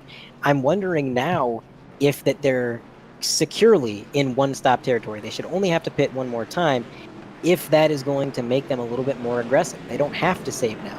They can go for this track position and give it all they got and not really pay any price for it. So I think we're going to be in for a show once we get going green. And we'll have a good battle off of the pit road as the 16, that is Ryan Samuelson. He's one of the drivers staying out, but that's just because he is the lucky dog. So he will be back in the lead lap. I'm going to try to gain positions on the next restart and try to gain from what he has lost certainly in this race. He was one of the drivers involved in a crash at Watkins Glen last week, and he did not have a good run. He was not very confident, at least in his setup for the most part. We interviewed him the last time around, so he will go down pit road now to get 4 fresh Goodyear tires and some fuel along the way to set him up for this stage, or at least the stage end at 237. So now that we have a yellow in the middle of this strategy, we saw this with the last stage at stage number 1. So the trend is happening. We're seeing a longer run followed by a yellow, and then you have to go all the way back. But you know that the longer green flag run to reach the end of this stage. Go ahead, Hunter. I'm sorry, your mic cut out there. I thought you were done talking. I do apologize for cutting you off. I was just going to say, I wouldn't want to be in the Hixenbaugh Racing development hauler at the end of this race, because that was not a caution that Bryson wanted to see come out, and that was his teammate that was the catalyst for it. So an unfortunate happening for that team. But with the cars that stayed out, this is going to be an interesting restart. And, we know track position means so much here. It is so difficult to try and make up positions, especially as you get towards the front of the field and the competition gets stiffer and stiffer. So, man, what do you expect to see on this restart, Ken? Oh man, I'm not sure. I'm expecting another good jump by the leader. I'm expecting another large jump. There's Jack Durham going down pit road. He was one of the drivers who stayed out. He's gonna dip down, but I'm expecting Tanner to communicate well with the 49. I'm not sure whether he will elect the top side or the bottom. Actually, no, he won't elect since drivers are ahead of him. Never mind. So he will have at least a lane there. I'm not sure whether he will be with his teammate behind him, but I'm expecting that 21 to try to jump early, at least try to anticipate now that he's behind some of the guys on the racetrack, because the 21 was behind some of the guys early in this race, but ever since he's got the lead, he never really let go of it. So he will be falling back behind these two here, and the 31 of Wineland, the 55 as well. So I think if we're expecting anything, I think we're just going to see drivers trying to carve through the drivers who stayed out just on the fresh tires versus the drivers on the old tires. Andre, any thoughts about what you're going to expect here on this next restart? I gotta agree with what you said. It's definitely gonna just be a matter of the guys who pitted trying to carve their way through the guys who stayed out. A quick update: you mentioned Wineland is up there. He is back in the race after manually disconnecting. We mentioned that earlier that he had dropped out. He is now back 27 laps down. So at this point, it's just a matter of trying to overtake the drivers who wreck out or potentially lag out of the race due to internet connections. That's going to be about all the positions he can make up. But he is back. He's going to make an effort. So we're glad to see him make it back out here. So we got an update. We're going to get one driver that was involved in an incident where there's two in the infield care center right now. We're going to start with, I'd say, Rich Petrucco, since he was one of the first ones before Cody Bird. And Andre, I'll let you carry this one away before we get to the green flag. All right, Rich Petrucco, you got a copy? I do. All right, so an unfortunate end to your night there, getting into that outside wall and then careening down onto the inside. It's a mistake that's easy to make at this track. What happened out there, man? No, I gotta be honest. I brought prep this week and brought the setup for all my team guys, and it was really, really bad. It had good speed for about 5 laps, and I don't know. It just became so loose it was undrivable after about 10 laps. So we're all kind of battling the same issue. Joey was having the same problem. We all kind of gave up. So pretty unfortunate. I'll definitely put it on me. I prep the setups every week, and not our best going, man. I brought trash race cars. Well, Dover's one of the hardest tracks to make setups for. It's such a narrow track with so many challenges to overcome. What with the banking changes and the bumps, yeah, I wouldn't beat yourself up too bad, man. Before that, you had a lot of speed. So thank you for your time, and good luck next week. Yep. Appreciate it, guys. That was Rich Petrucco out of the infield care center. Meanwhile, we have the green flag displayed between Tanner Love and Bryson Hicksonbaugh. Another solid jump by the 21. He's going to easily overtake the race lead. And now, the driver who's back into this battle after falling back just slightly, Cameron Stone, is back in this picture. We saw him further back, just kind of sneaking around behind Victor Williams. And now Williams has fallen to 13th. He occupies P4. Now going to charge to Hicksonbaugh. He is on a head full of steam right now off turn 4. I've noticed we got a lot more separation on this restart than we did last restart. I mean, we've got a good 6 car lengths from second to third, although only about 2 car lengths from first to second, so we may have a battle for the lead brewing depending on if the second place car can make it count. That is Cecil Green in the 49 doing everything he can to keep that 21 in sight and keep him from driving away like he's done so many times tonight. And you mentioned Cameron Stone now up into P4, but it's not without challenge. Jonathan Delaney behind him, only about 3 or 4 car lengths separates them as Delaney gets into the outside wall, and that's going to cost him valuable time and maybe cause a little bit of damage that's going to hold him back in the future. So we'll keep an eye on him. But ahead of him, while that happened, it looks like Cameron Stone has closed the gap big time, and we've got a wreck. The 04 around though, and then they actually save it. Will the 04 continue to keep this straight? So close. They're all scrambling around Kevin Steele, and I don't know how they kept all of those race cars straight. All of them had to check up immensely to get out of the way of the 04 of Dave Fuge and Wayne Grassu got into that collection there. They were running together behind Danny Myatt. Here's a replay between the two. The 7 gets a run, goes to the inside, not enough space, and look at the save and more contact, and you see the 04 continuing to try and save the race car. There's Joseph Lester quick into the party. Kevin Steele also as well. How did they keep that all together? I don't know. I can't even believe that. Watching that, Wow. that should not have played out like it played out. That should have been a parking lot on the backstretch, but that just speaks to the ability of the drivers in this league to be able to navigate around a potential wreck at a track where you really can't even do that. I mean, that was insane. Can you believe that? That was unbelievable. Wow. But no Well- yellow on the racetrack, so we're still green, but boy, that was scary. That must have been scary for guys like Randy Drumhiller in this group, the 9 of Joseph Lester, who had to really swerve out of the way. My goodness, if I was behind the wheel, I think I would panic completely. Oh man, that's one of those moments where you just grip your steering wheel so hard that your knuckles turn white. I mean, that's a league highlight right there. But while that was going on, it looks like the front two have broken away from the cars behind, and the gap has grown immensely. Cameron Stone is slowly closing in on the 63, but still falling back to the dominant number 21 of Tanner Love and a 49 of Cecil Green, as they just have set sail and made their way around this track using lines that it seems like nobody else has been able to figure out. And man, what a lead they've accrued in such a short time span, Ken. Love and Green in between themselves is just short of 1 second, and then you have to go almost 3 seconds back to where Bryson Hicksonball is behind those front two. Here's a battle now occupying. That's the 53 of Preston McRae, who's now into 6th. Delaney, who we saw hit the wall. Top 5 he's been able to manage.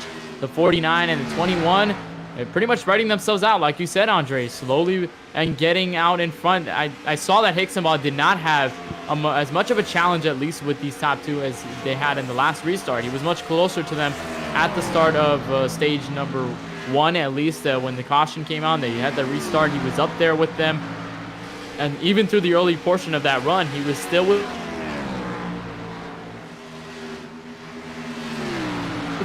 within those drivers. So now it seems as though he's fallen back even further down, and now Cameron Stone is going to try to pick a fight with the 63 machine, at least go for 3rd now.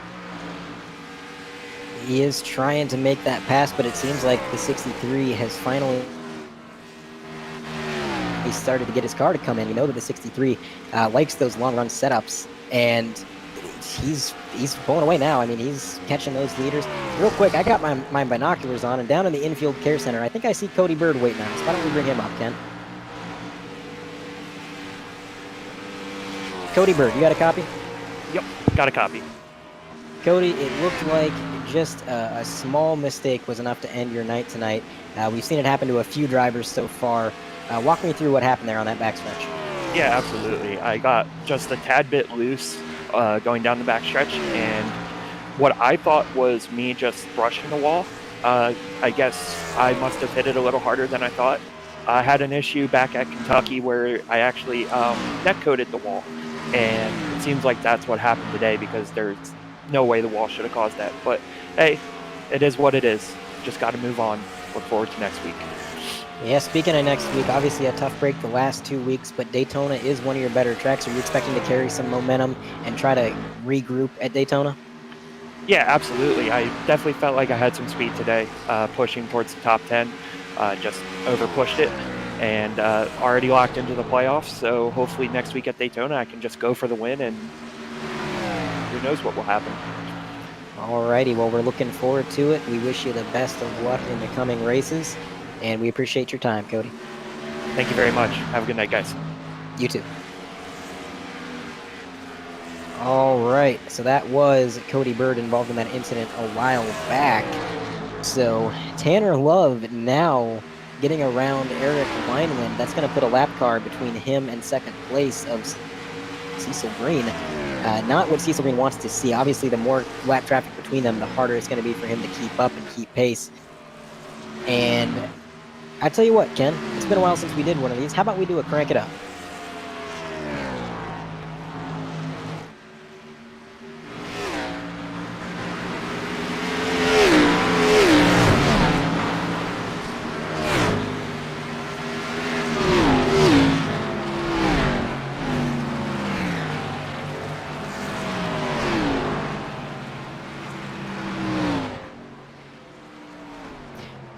All right, so an abrupt end to the crank it up as the yellow flag is flown on lap 168. Let's take a look at the replay, find out what happened. We aren't entirely sure who is involved. Let's take a look here. We got the 04 coming out of the corner. That was not him involved. Potentially. Nope. Okay. So, looks like it might have been the 55. Well, we're going to take a minute to try and identify that. In the meantime, we got some cars coming down pit road, including the leader, Tanner Love, second place, Cecil Green, and third place, Bryson Ixenbaugh. And most of the cars behind them are making their way down pit road. That's kind of unexpected for me personally. I wouldn't expect them to come in, at least all of them, when they just pitted not too long ago. But now, I believe they're good to the end of the stage. They should be able to make it to lap 230. Don't quote me on that. I'm not a mathematician or a strategist, but I do believe they should be good. Even if they're close, they can do some saving, as we've seen them do all night long. And hopefully, these guys can have the cleanest pit stops they can get. No speeding penalties, not sliding past their box. It's going to be 4 tires and fuel for just about everybody, I do believe. And we're going to find out who wins the race off pit road. This is a great opportunity for some drivers to try to make up some track position. And Bryson Ixenbaugh narrowly getting second place, trying to take the lead. If he could have pulled that off, that would have been the play of the race, to be able to recapture the lead on pit road like that. But unfortunately, just not playing out quite in his favor. So he's going to be coming out of the pits second. Cecil Green coming out of the pits third. Then we got a replay. So we have identified the cause of the accident, and it was the 31 of Eric Wineland hard into the outside wall, then careening down towards the apron as the car straightens out. Luckily, nobody else involved, but it was that hard contact with the outside wall that caused the caution. So we're going to send the safety trucks out there to pick up some of that debris, and looks like the 31 just having a bad night go to worse. Anyways, we're going to go to a quick commercial break. When we get back, we're going to be going green for more action here at Dover Raceway in Dover, Delaware. Thank you guys for tuning in. We'll be right back.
Welcome back to Dover International Speedway, where we had just had a yellow interrupt that long green flag run on lap just short of lap 170. We are now approaching a restart on lap 172 with Tanner Love still in command of this field. We are back green on the front straightaway, and another solid jump for him and his teammate, the 49 down low. They'll peak to the bottom of Bryson Nixon Ball, and Cameron Stone going to get some extra points as well. Going to try to sweep low as well, and Delaney in this fight already racked up during that last stint, Andre. Yeah, this re-racking definitely shook up the order, and it was kind of a saving grace for Delaney, I do believe, because he was able to repair some of that damage he got smacking the outside wall prior to that caution. So definitely a lucky break for him. On that restart, it looked like Hixenbaugh and Stone spun their tires. Not a great restart for them, and now it's a familiar sight as the 21 and the 49 have begun to break away from the rest of the pack. They're putting about 0.6 seconds on the car behind. The dynamic debut duo is making a show for the rest of this field out tonight, and in familiar sight once again, like you said. Now up front, 1-2, going to try and separate themselves from third on back like they did in that run prior to the yellow flag that was involved with Eric Wineland in the 31. He went around the back straightaway. That was the reasoning for our yellow. We are on board with the 7, Wayne Grassy, who got involved in that little contact with the 04 of Dave Fuge. Luckily, he's still trooping around the race car. No significant damage to the Chevrolet Camaro. I see just a little bit of bent metal, at least on the hood, at least to the right front, but that has not affected his performance whatsoever. As to the bottom of Preston McRae he goes. He'll try to get for 6 and try to get for a top 5 since Delaney's there. That 7 car has made a lot of smooth overtakes on that bottom lane. Seems like his car can just grip that apron like nobody else's can, and he's made a lot of great moves. So I'm looking for him to make his way through the field a little bit as this run goes on. He's got a few cars ahead of him that he can set his sights on. But I tell you what, I also would not sleep on Preston McRae behind him. He did just get past, but we do know that he tends to have a little bit of a longer run car. So as time goes on, you know, he was able to sneak his way into the top 10, now up into P7. Maybe he's got a little more for these guys as the race goes on. Yeah, we saw the 53 of McRae. He was passing Kevin Steele along the way, and over that long run, he was able to gain positions, and now he's in this top 10. He finished top 10 last week, so to continue a top 10 streak here at Dover would mean miles for the 53 and adding continue to add points as contact with Danny Mayan and Joseph Lester. Another close call. Luckily, none of them go around. They're able to keep themselves straight. No yellow on the racetrack. They'll stay straight on the racetrack. Thank goodness there was no spin there, or at least no significant damage. We see the contact here just going into the corner. Just a 20 thought he had the space, and it was just closing at the wrong time, and then contact between him and the quarter panel of that 9. Now Lester is going to fall to the clutches of the 07 of Victor Williams, as well as Ryan Samuelson, who we saw got back into this lead lap on the one of the previous yellows. He was able to get the lucky dog. He got back on the lead lap, and now working top 10. Phenomenal run and phenomenal comeback as the 7 continues his phenomenal run. He's gained spots, and he passed Jonathan Delaney. Now got to catch Cameron Stone right in front of him. I think the story of Victor Williams is kind of a testament to how important track position is here, because we know that this is a driver with the speed capable of competing with the leaders, but ever since he lost that track position and just fell back into the pack, it has been so difficult for him to break free of the clutches of mid-pack and really get back up there. So, you know, track position is so important here. You want to be up front, and if you fall back, it's a big fight to get back up there, which is why it's so impressive that a few of these guys like Kevin Steele, like McRae, like Stone, have made their way through the pack. They make it look easy, but I can assure you that it's not. Definitely not easy at such as an abrasive track as this at Dover, where you have to manhandle the car every single time you're going around. You don't really have a break, I would say, at least in terms of kind of letting your arms relax a little bit. It's way different than places like, I'd say, Michigan that we covered, where you have the turns and you have the long sweeping turns, but then you have those long straightaways where you can kind of relax a little bit, kind of lay low, and have that time to relax your arms. But in turn, when you go to Dover, it's a whole different story. You have to stay occupied on the wheel at all times. You have to stay attentive, because any little bump, any little side swipe, any little slip off can really affect your performance of your race car, and over the long run can continue to wear your tires, as Preston McRae is now under fire from Kevin Steele and Danny Myatt. Danny Myatt was just in that little thing there, I'd say, that little fling with there, and he was able to keep it straight at least, and both of them were. So he's now recovering from this, trying to get back in this as well. But let's talk about Tanner Love. I mean, we can't really continue to not talk about him. He stayed up front this entire time, and he's put some time on his fellow teammate Cecil Green. There is the gap, just right under second, 0.8 of a second between the two. And now, it just once again, like we saw in that run, Andre, 3 seconds back to Hixenbaugh in third. It seems like every restart, every stage is just kind of replaying itself. But look at that, we got another yellow flag just as I was going to say that. So we're not sure what happened. We're going to identify the issue, but for now the cars are going to get wound down. They're going to whoa them up and catch up pace car. We got a replay. We found what happened. Looks like the 04 car and the 9, Joseph Lester and Fugue, got together on the front stretch there. A few cars narrowly missing the 9. Those two drivers involved in close calls now in a definite situation for the 9 of Joseph Lester. You see them side by side, and then the 9 goes up into the outside wall and starts spinning away from there down the straightaway. And he has heavy damage to the race car. He was already falling back from that incident where they almost spun, and he was falling back positions ever since then. Here's a little aerial shot, at least a better, wider view of what happened there. There's the 9 sliding down the front straightaway, and there is the flagman displaying the yellow, seeing it right in front of his eyes as it happened. And we're going to be at yellow on lap number 188 out of the 400 scheduled to be run here at Dover International Speedway. We're just under our halfway point, at least to lap number 200. And meanwhile, everyone is down pit road. Again, re-racking the field, but again, at least allowing these guys to get on a level playing field.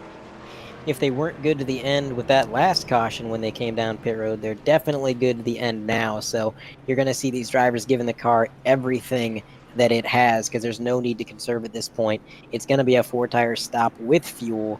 So far, we haven't really had a scenario play out where two tires was really all that reasonable.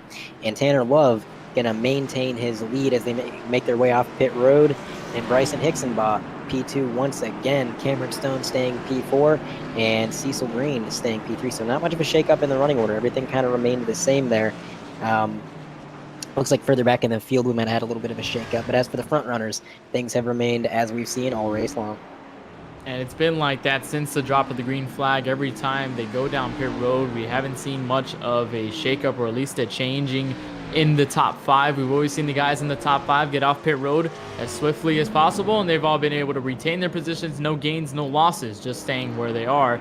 There are 2 drivers staying out of the racetrack. That's Damaris Hickenbottom in the 09, 31 of Wineland, who was the cause of that yellow before this one came out, the prior yellow. So those drivers are laps down, so they will not take into effect in terms of the restart. They'll most likely go down pit road, or at least go around the pace car as soon as we get the 1 green signal from the iRacing official pace car. So now we're approaching halfway in this race. Now we're just 10 laps shy of our halfway portion at 400.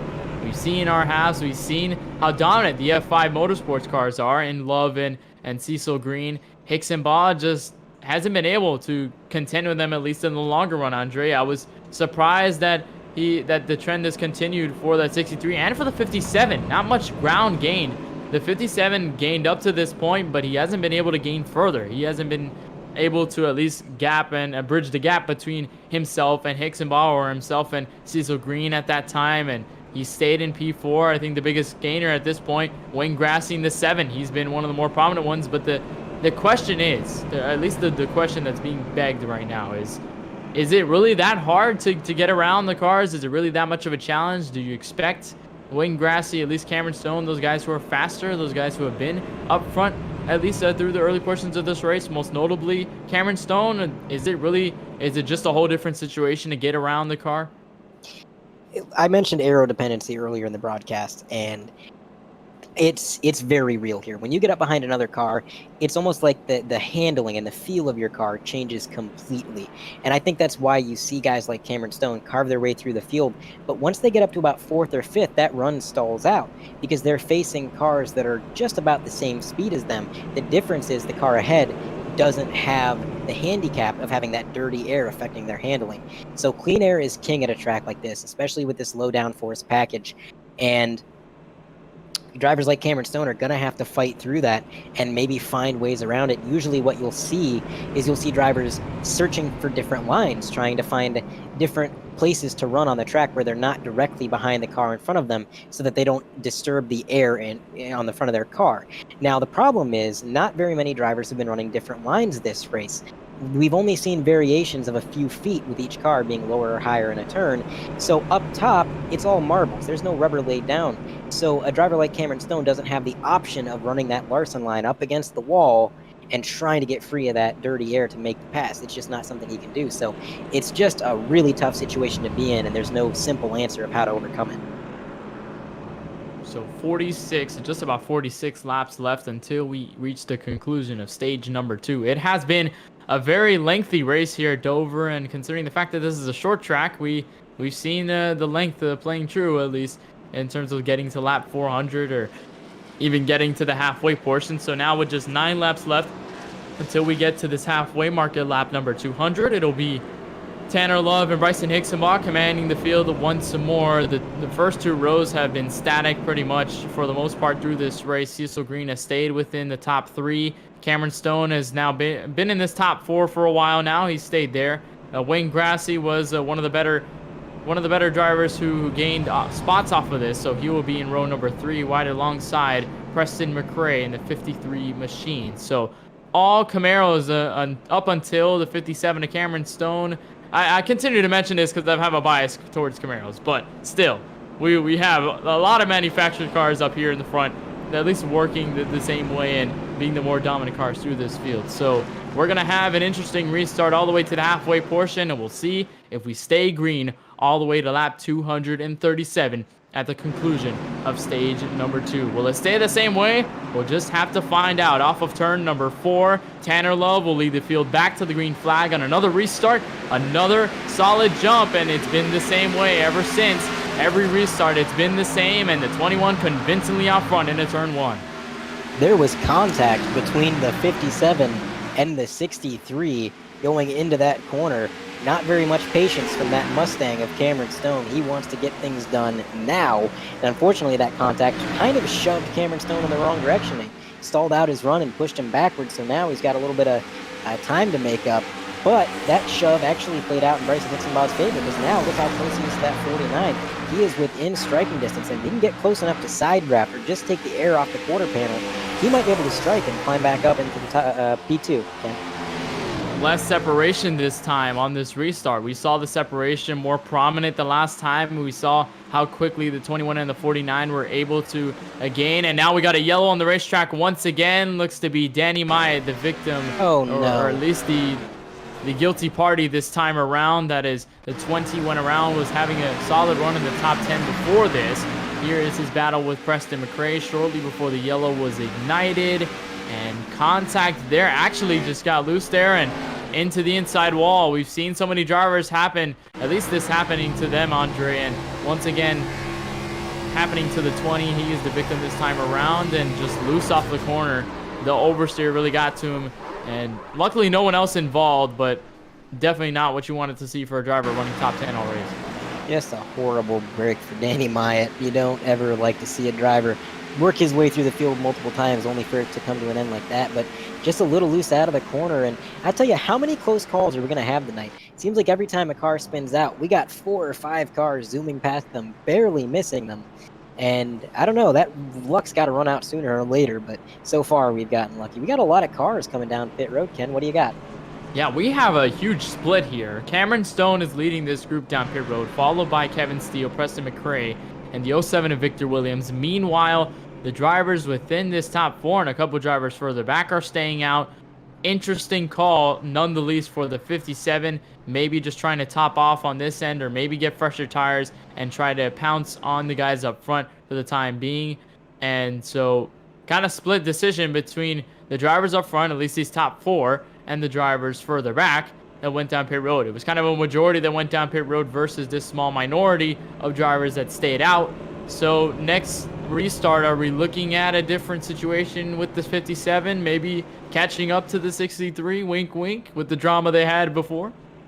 If the 57 had any chance to get back up to the lead, this is definitely it, because he now has fresher tires by a decent margin. I mean, that was what, a 5 or 6 lap run before that caution. So he's got way better tires at this point. And if he can weave his way through traffic, I don't think the leaders are going to be able to defend against him if he can get there. The challenge is going to be getting there in the first place, because he's going to be starting about mid-pack, and that's a lot of cars to try to carve your way through, especially with only 30 laps left in the stage, Ken. He's got a couple cars to get through before he's going to get up to Higginball. He has to now get past these two right here, Joseph Lester. There's the 04, Dave Fuge. And then he has to get by Wayne Grassy in the 7, who he was ahead of in that last restart. So now with these fresh tires, interesting call, I'd say. He's gonna have that advantage for sure. He's gonna have those fresh tires to his advantage. He's gonna use that, at least for the most part. The question is if he's gonna run out, or if he's gonna use it too quickly, if he's gonna use the tires up, getting around these 3 guys and not be able to get up to the top 3. It's all dependent on what's gonna happen from here on out, at least through this yellow up to lap 237. So not I was saying where we were going to have a yellow or a green flag run. We definitely didn't have that. We had a quick yellow.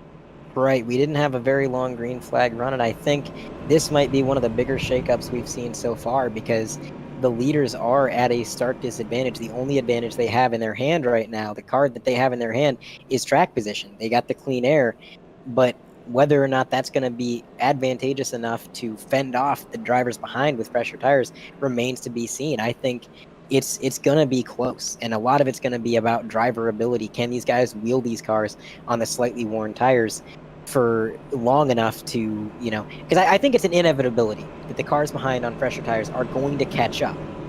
The question is, can these guys get enough out of the car to keep them at bay until the stage caution? That's what I'm thinking about if I'm the leaders. It's, can I keep them behind me until the next stage caution?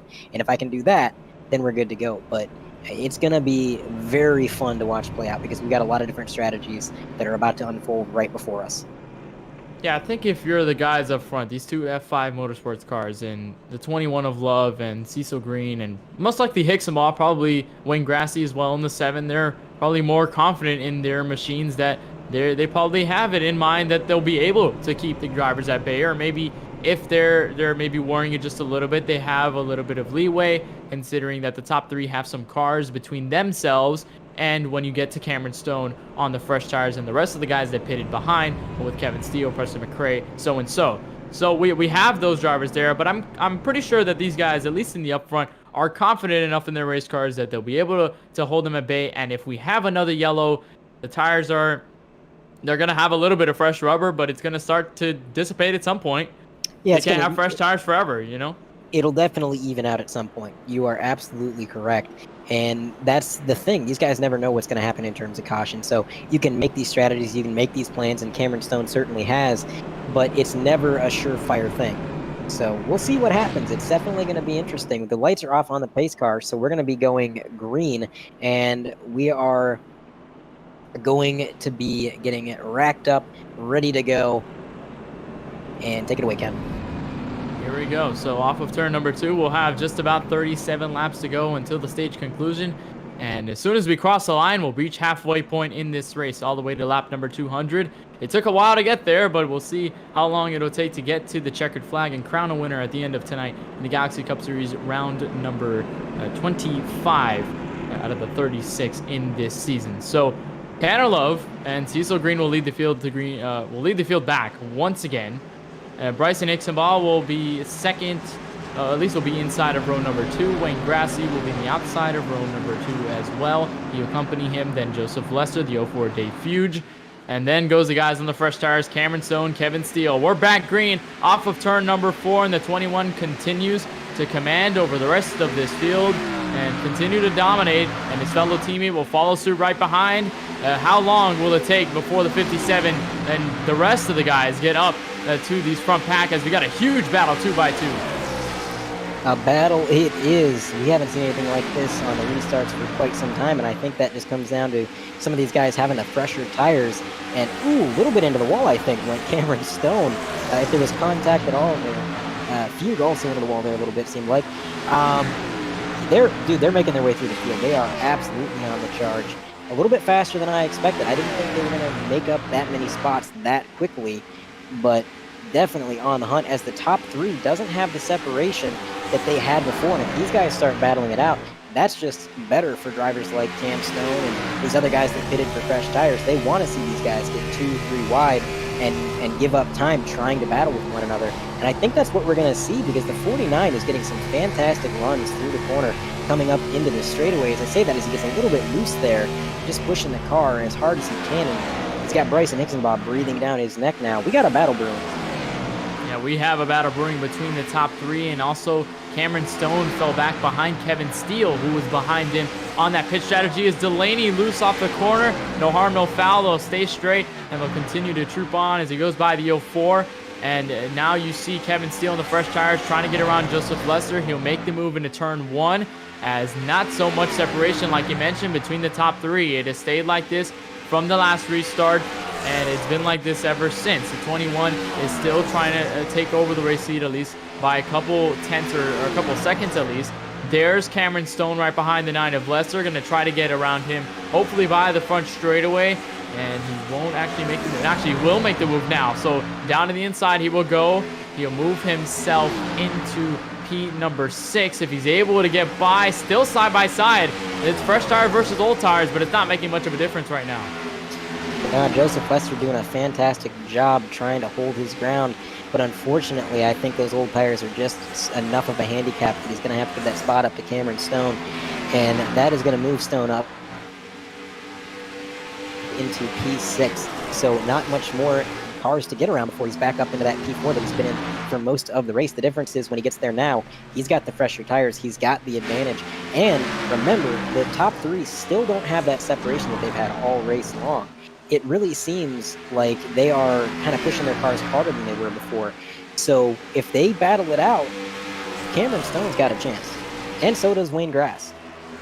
Yeah, they've been up here and they've gained spots since the drop of the green flag, and Cameron Stone was the pole sitter, mind you. He was, remember, he was the driver that started at the front of this field to command them to the first green flag of the evening, and he hasn't gotten up there ever since. I'm sure he's definitely missing being up front in that clean air instead of being behind some of these drivers, but you mentioned it, they definitely do have a shot. They have a shot at this top three. It hasn't seemed like anyone has challenged anyone between this top three up to Hixenbaugh, but you never know. Through here on out, through the stage and all the way to the stage at all the way to lap number 400, we won't have a stage from there on out. So strategy will differ. Drivers will start to think a little differently unless we have yellows to splice in, and then drivers probably won't have to worry about fuel or won't have to worry about going down pit road since they'll have the ability to do so under yellow. But it's all dependent on what happens there. If they get a longer green flag run, it could be a different strategy that could potentially hurt some of the drivers up here in front, maybe throw them off guard, catch them at a point where they're maybe vulnerable, and they're probably going to fall back just a little bit. So it might just depend on that, but so far it has been all the top three. It has all been 21, 49, and 63 since the drop of this green flag, and they've continued to dominate. Wayne Grassy now under fire from Kevin Steele. He will try to take over P number 4 as they are now within bumper distance, and Cameron Stone also further back there as well. But when we get down to the restart, we passed halfway through, so it seems like a good time to go through this field, see where everyone is, at least on a semi-midway race break, and kind of get where everyone is in this field. And we'll start with your race leader, Tanner Love. In his debut race in the Galaxy Cup Series, has put on a marvelous performance for all of us in this series, and at least all of us in the booth watching him dominate this race so far. He started in 6th, and that's where his lowest position is. He has never fallen back further than 6th in this field this entire race, and he's gained 5 spots, obviously commanding this field in P1. He's hoping to continue this all the way to the stage, take a stage sweep, possibly carry it into the rest of this race. Andre? And behind him, it's his teammate Cecil Green, also in his league debut, making a strong showing. He's run in second place for the majority of the race. One of the only drivers that seems to have the pace to try and challenge the 21.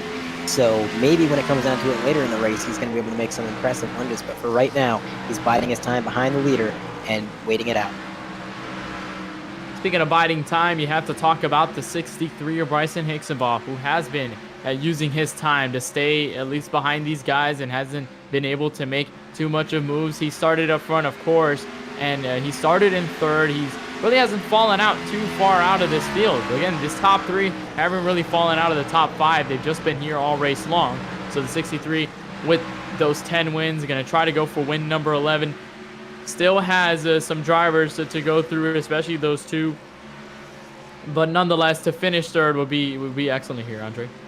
Absolutely. Can't complain about a third place finish. Speaking of can't complain, here comes Kevin Consistency Steele behind him, right up into P4. I think this is the furthest up the grid he's been all night, as he's getting overtaken now by Cameron Stone. But an impressive showing by that 44. He's been up there all night long, and he's definitely benefited from avoiding some wrecks and just finessing around them.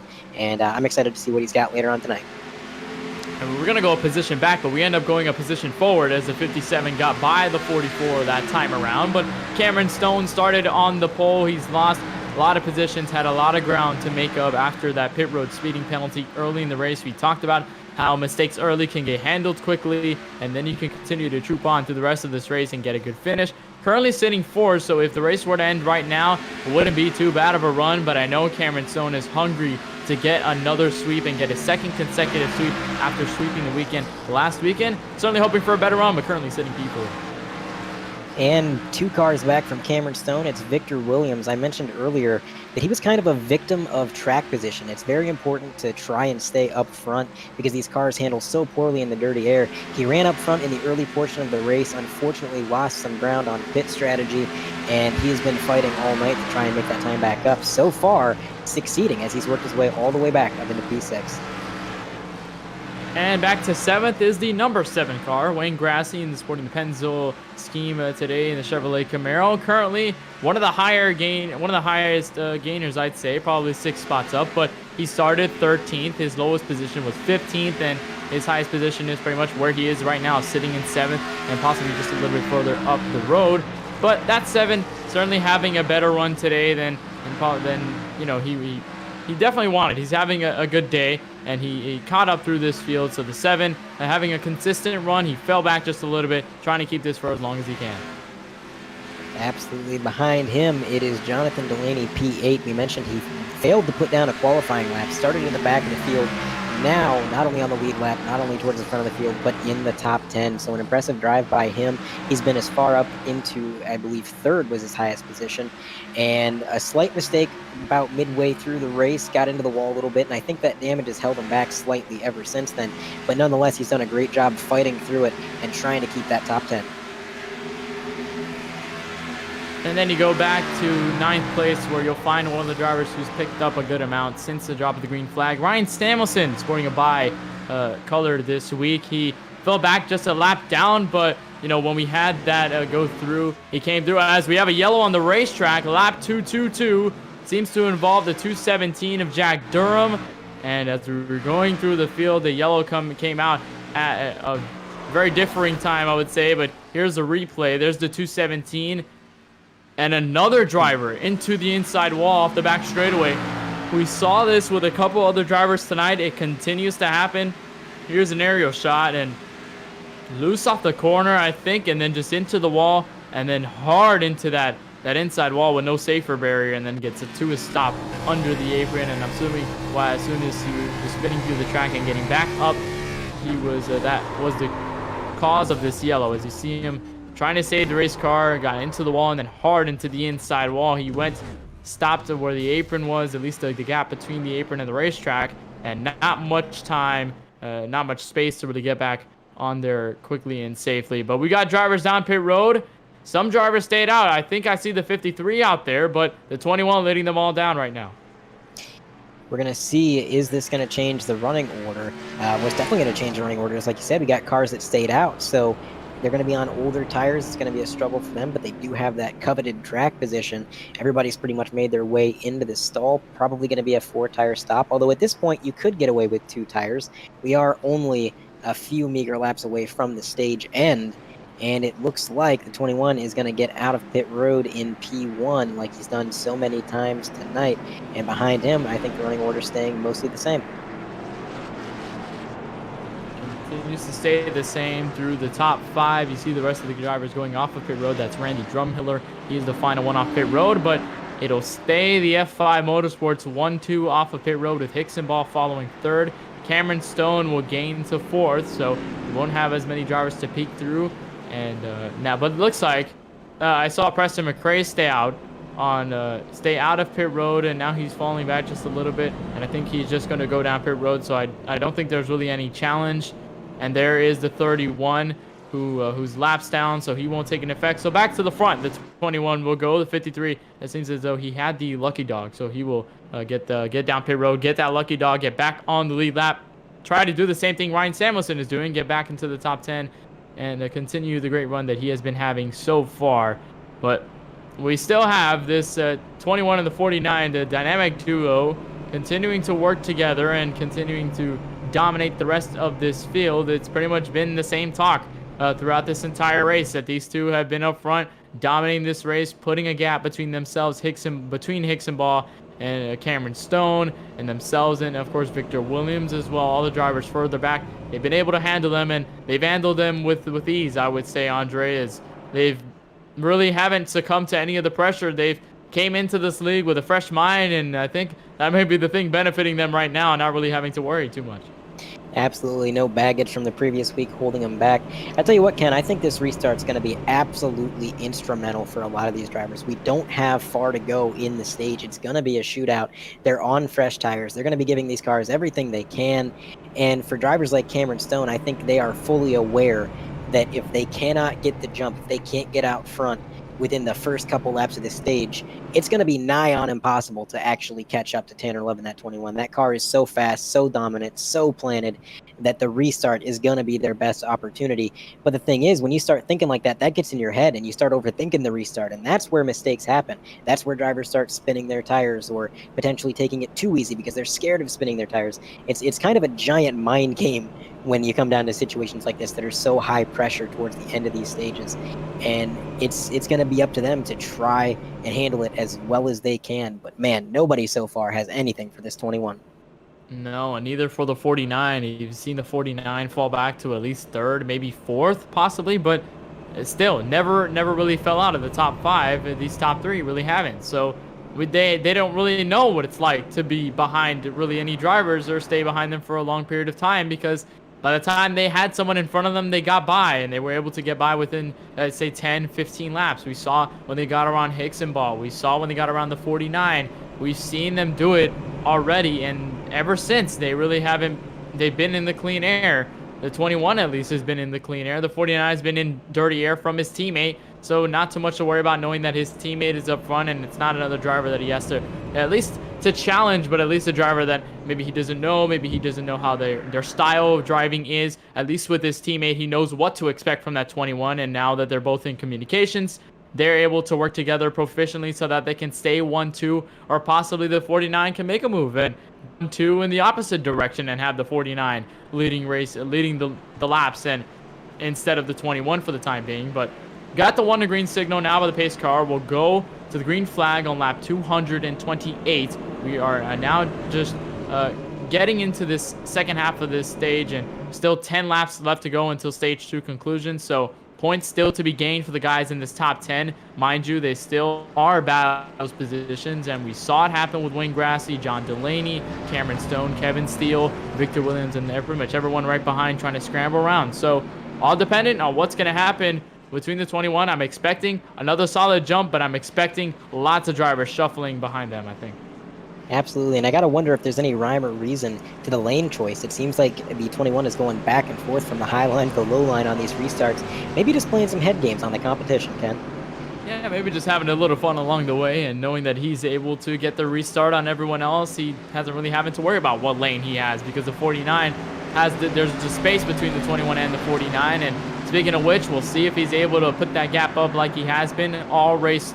We'll come off turn number 4, get the green flag on another restart, and once again, another solid jump by the 21 will put him ahead of his fellow teammate, the 49.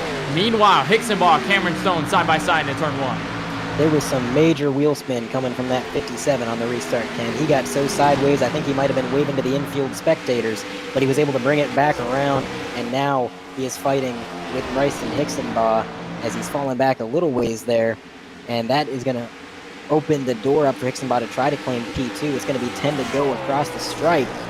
Let's see, the 21 trying to build that gap that he had before and seems to be succeeding, but behind him, we got an intense battle for second. 8 laps to go until we reach the stage break at lap number 237. There is Randy Drumhiller in the minutes of this. Here is the 49, and the gap between all 3 of them continues to remain, I believe, under half a second or so between all 3 of them, and then you have to go a second back to Cameron Stone. So not too much of a battle between the 57 and the 63. Justin Hicksenbach might look peering into what that 49 is doing. Maybe he's catching up. He's been able to fight with him a couple times and battle for position. Not yet to the 21 more so, but to the 49 as he's going to look to the bottom. Not enough. The door was shut. He did not have enough space, but he's patiently getting there to get more points, and P2 possibly if he can.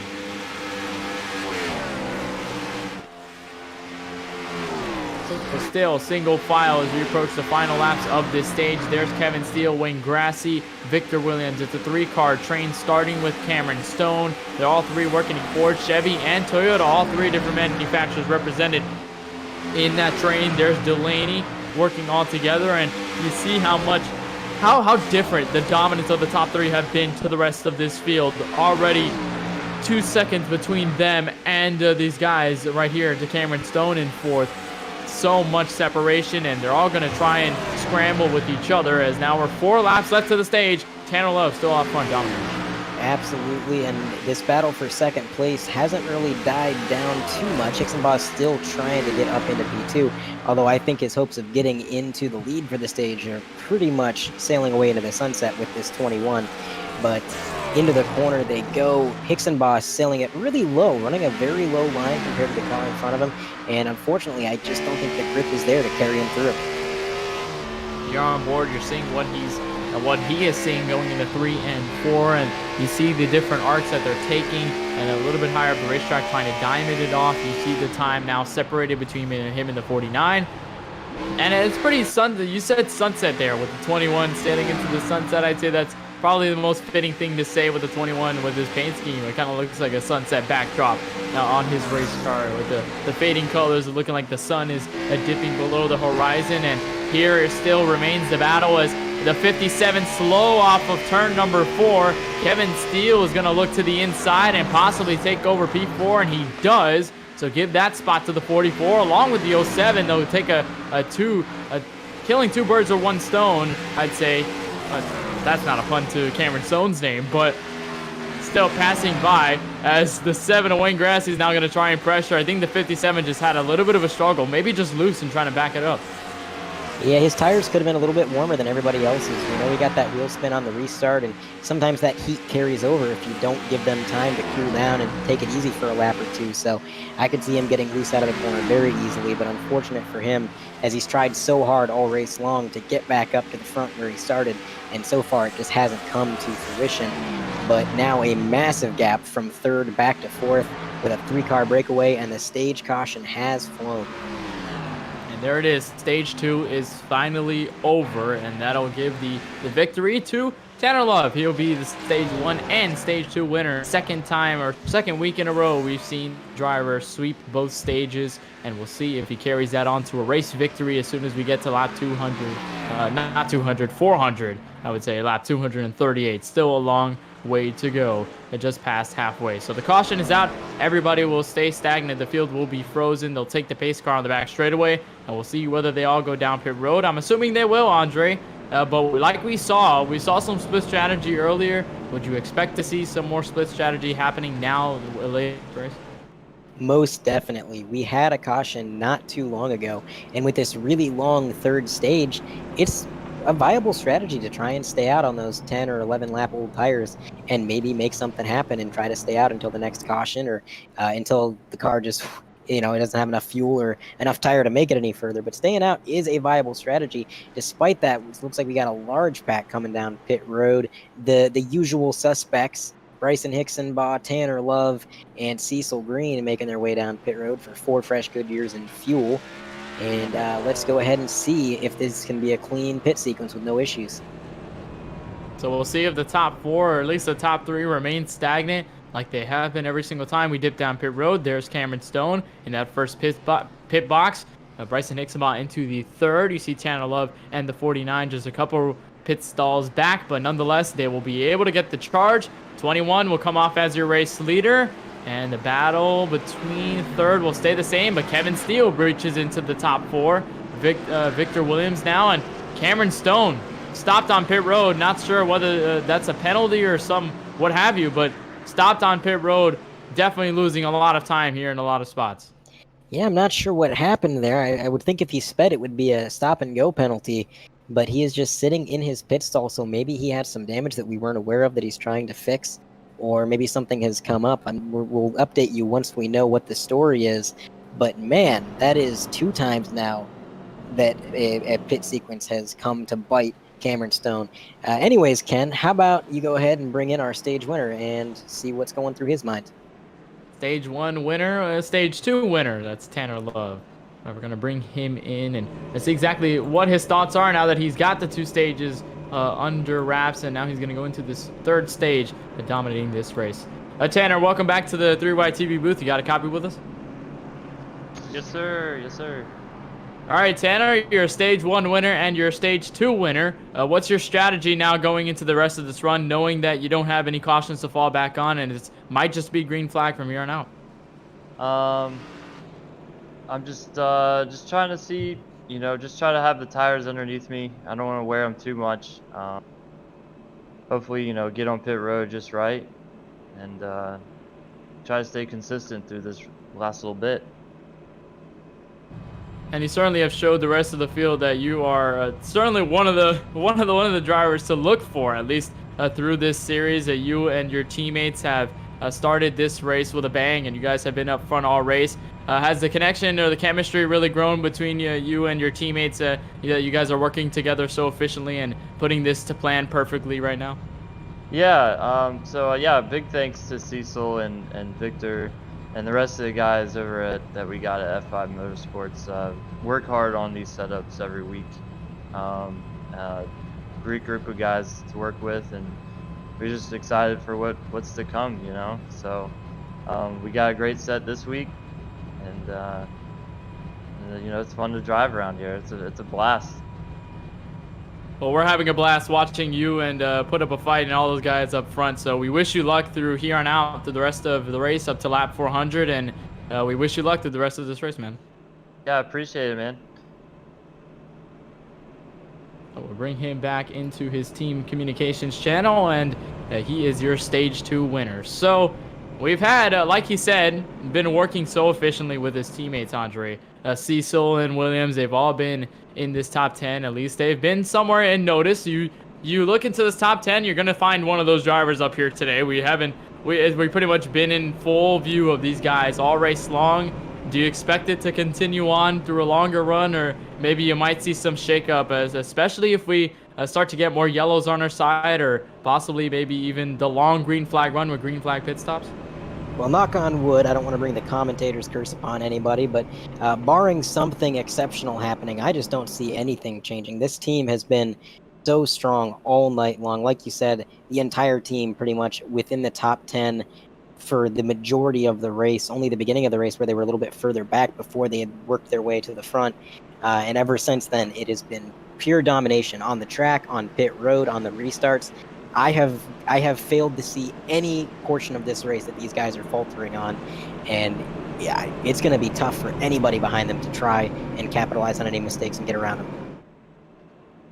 So 1 in the green mark by the pace car. That means we'll take one more time around this racetrack and get the green flag on a restart on lap number 204. It'll be the 2 teammates, F5 Motorsports, back up front. Bryson Hicksonbaugh will be occupying the inside of row 2.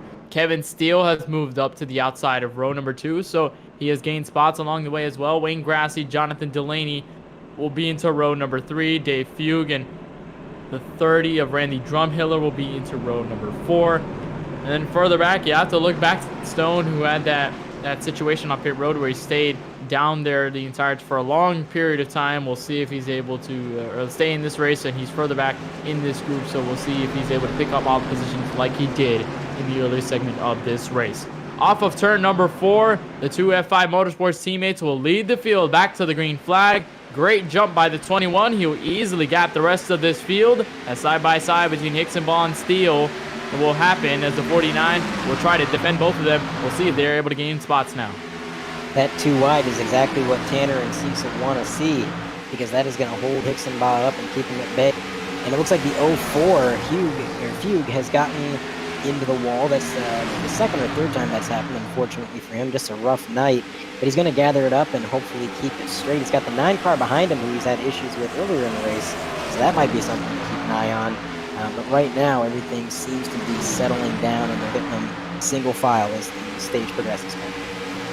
Cameron Stone now getting by the 07 and the 53 of Preston McRae, so move him a couple spots up, still carving his way through the field. He's still got a couple drivers left before he gets back to these top 5, or at least the top 3 where he was when this green flag run kind of happened in this second stage. There's Wayne Grassy now, all single file. Delaney in this as well, and they continue to gap the rest of this field. It's now 1.3 seconds to Hicksonball. Lots more separation than the past restart, and I think Kevin Steele might be gaining ground. Definitely gaining ground, if just little by little. A quick update on Cameron Stone. He had to climb out of the car temporarily. That's why he was stopped on pit road. Everything's been sorted out, and he is back on the hunt, as Ken was talking about there. And I'll tell you what, in front of Cameron Stone, up in P6, Jonathan Delaney hasn't been able to really climb much higher than that. And again, I think it might be that damage just holding him back ever so slightly. But now, if you look ahead of him, he's got Wayne Grassy battling it out with the 44 of Kevin Steele. That could be the opening that he needs to get up in that top 5 again. Yeah, that might be what he needs, and now Wayne Grassy gets by the 44, so that was short-lived, at least occupying a brewing battle between those two, so it'll stay stagnant. Now the 7 will try to charge, and we're reaching just 50 laps to go until the 100 lap to go mark.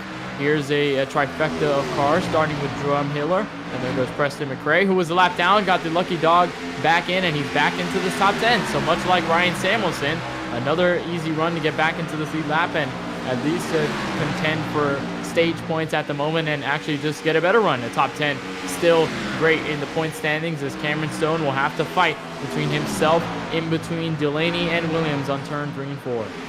That's not a fight I'd like to pick. That is Cameron Stone sandwiched between 2 very skilled drivers, and that is a tough predicament to be in, as now the 07 is going to look low. Looks like he's going to complete the pass and get around that 57.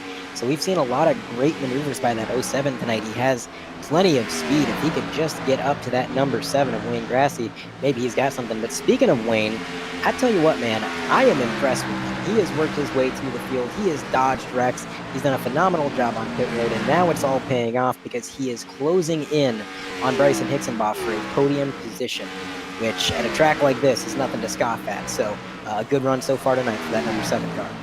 And it will be hard work paid off for that 7 if he's able to get a podium spot at a track so tough as Dover International. You have to really, handle the cars each and every time, and it takes a toll on you when you're running so many laps around here. It would make sense if it was, let's say, 100 laps, maybe I'd say maybe 150. But if you're going 400 miles, you're going the length of the NASCAR Cup Series cars, it's a full distance. So it takes a toll on you whether you're in the sim or in real life. Of course, in real life, you have more compounding factors. You have, of course, the heat outside and how the cars are, and it's much hotter in there. It takes a lot more physical endurance to be in those cars, but it still takes a toll, at least, on you when you're going 400 laps, continuous repetitive motion. And if you have force feedback, it obviously moves back to your muscles, as you saw Cameron Stone get around Jonathan Delaney for P7. But still, nonetheless, even in sim, it's a task at hand. I don't think I could accomplish it by myself, going 400 laps around here, and praising these guys for going 400 laps around Dover. Still, lots of hauling to do, but for that 7 to Wayne Grassy, it's definitely paying off, and since he's gained, it's going to help him even more. Absolutely. You mentioned how rigorous making 400 laps is, and a lot of people look at iRacing and they think, oh, it's just a video game. It can't be it can't be that difficult. It can't be that much of a strain on your body, but it really is. Because it's not only the force feedback fighting against the muscles in your arms, but it's also the tenseness in your body. When you're racing and you're driving these cars, you are hyper-focused and you are tense. And to put your body through that for hours on end is not an easy feat. So to see these guys do this week after week, it's impressive. Looks like we got a car slow on the apron, a lot of smoke bellowing out of that thing. That would be the 217. 217 of Jack Durham now in the pits. Looks like he got a tow. Not sure what happened with him, but a lot of smoke bellowing from the front end of that machine, Ken. Yeah, lots of smoke in that race car, and it seems as though the engine has blown. Not sure whether it was a cause, and it just happened while he was in the apron. He was going around there on the bottom of the racetrack. He was staying out of the way of everyone, and then his engine just blew at the wrong time, getting around for two. Really signify the end of his run. He was 6 laps down at that point. He's certainly going to go further down the ladder. Yeah, that could have been a damaged radiator, perhaps a little bit too much tape from the last pit stop. But now the yellow flag has flown again as we have a car around on the backstretch. Let's see if we can identify who that is. And that's Ryan Samuelson. Unfortunate. Running for that 16. He was in this top 10 prior to this. Now around, he's going to lose spots. We'll see exactly what happened. And you see the ending portion where he's spinning around to the wall. But we're going to get a better look. Try to see what happened earlier and just loose off of the corner there and just gets into the wall. I don't think that was too much damage, but nonetheless still going to be something to fix. Going down pit road, we'll take an extra look. How many times have we seen this tonight, Ken? It's almost like we're reliving the past over and over. Turn 2 exit is so tough at this track. The car just wants to kick out on you. It wants to slide out. But the thing is, you're almost afraid to correct it. You're afraid to countersteer because that outside wall is so close and it jumps out to grab you. So it seems like you're darned if you do, darned if you don't when it comes to getting loose out of that corner. But unfortunately, it has been the demise of many drivers so far tonight. Ryan Samuelson will stay out as the rest of the field behind the 21 as we'll go down pit road, and it has been the same order ever since we've exited pit road each and every time, apart from, let's say, a 5th on back where drivers have changed positions here and there, maybe 1 spot, 2 spots, but nothing significant and everything stagnant within this top 3. We'll see if it remains the same or what will happen, or if anyone gets anything or any stall, at least out of pit road. It won't be an issue for the 21. He'll easily escort himself out in 1st, and the top 3 will remain the same. Wayne Grassy will go to 4th. Cameron Stone will fall back just a little bit behind. I saw Dulaney there as well. The 07 of Victor Williams. There's Dave Fugue now out of pit road. He is one of the final ones to exit. There's the 55 who stayed out, but he is a couple of laps down, so he is now getting a lucky dog. So he will be back on the lead lap. Another interesting story to develop where we've seen drivers get back on the lead lap and get into the top 10, so possibly a little light at the end of the tunnel for that 51 now that he was running under the lead lap just a while back, as there's the 16 to Ryan Samuelson down pit road. So under caution, once again, lap number 261. We're going to take a short break, and when we're back, we will cover the green flag and pretty much all the run all the way to lap number 400. And we'll be sure to bring you all the action here from the Monster Mile and the Dover International Speedway. You're watching the Galaxy Cup Series live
Welcome back to Dover International Speedway, where we have had a pretty long race up until this point, lap 264. We are ready to get the green flag back underway with the two F5 Motorsports teammates still up front in this field. We're back green in the 21, still up the top of the board with the 49 following suit, and the 63 of Hicksonball, but now into fourth, the 7 of Wayne Grassy, and the fight with the 07 of Victor Williams, and now Victor Williams will take over fourth. They're going to be scrambling for position further back.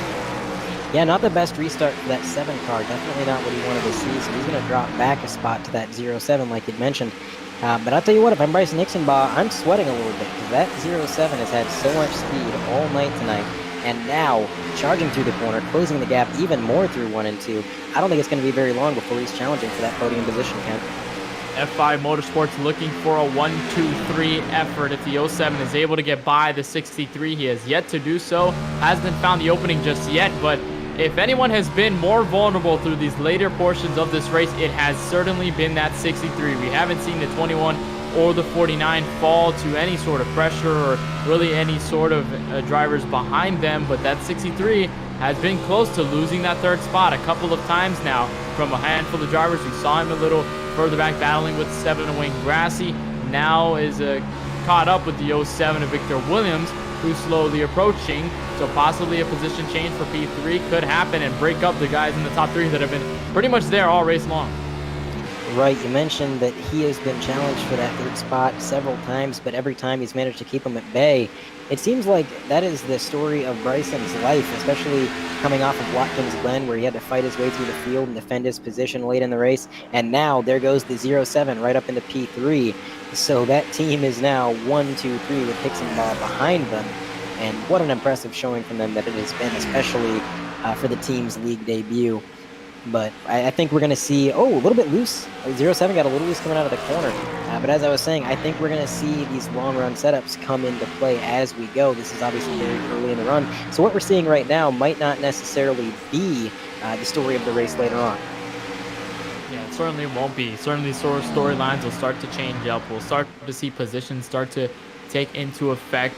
As Dave Fugue, just an update on him, he has now moved to the garage, so another driver in trouble. He is currently 3 laps down on the racetrack, sitting 14th. He is the second driver under a 1 lap down. Samuelson is the first driver 1 lap down. He'll get the free pass if we have a yellow from here on out. But certainly not the day you want to see for the 04. Been involved in so much and lots of close calls, some taps in the wall here and there, and now in the garage, certainly not what he wanted, and hopefully just trying to prepare now for next week at Daytona.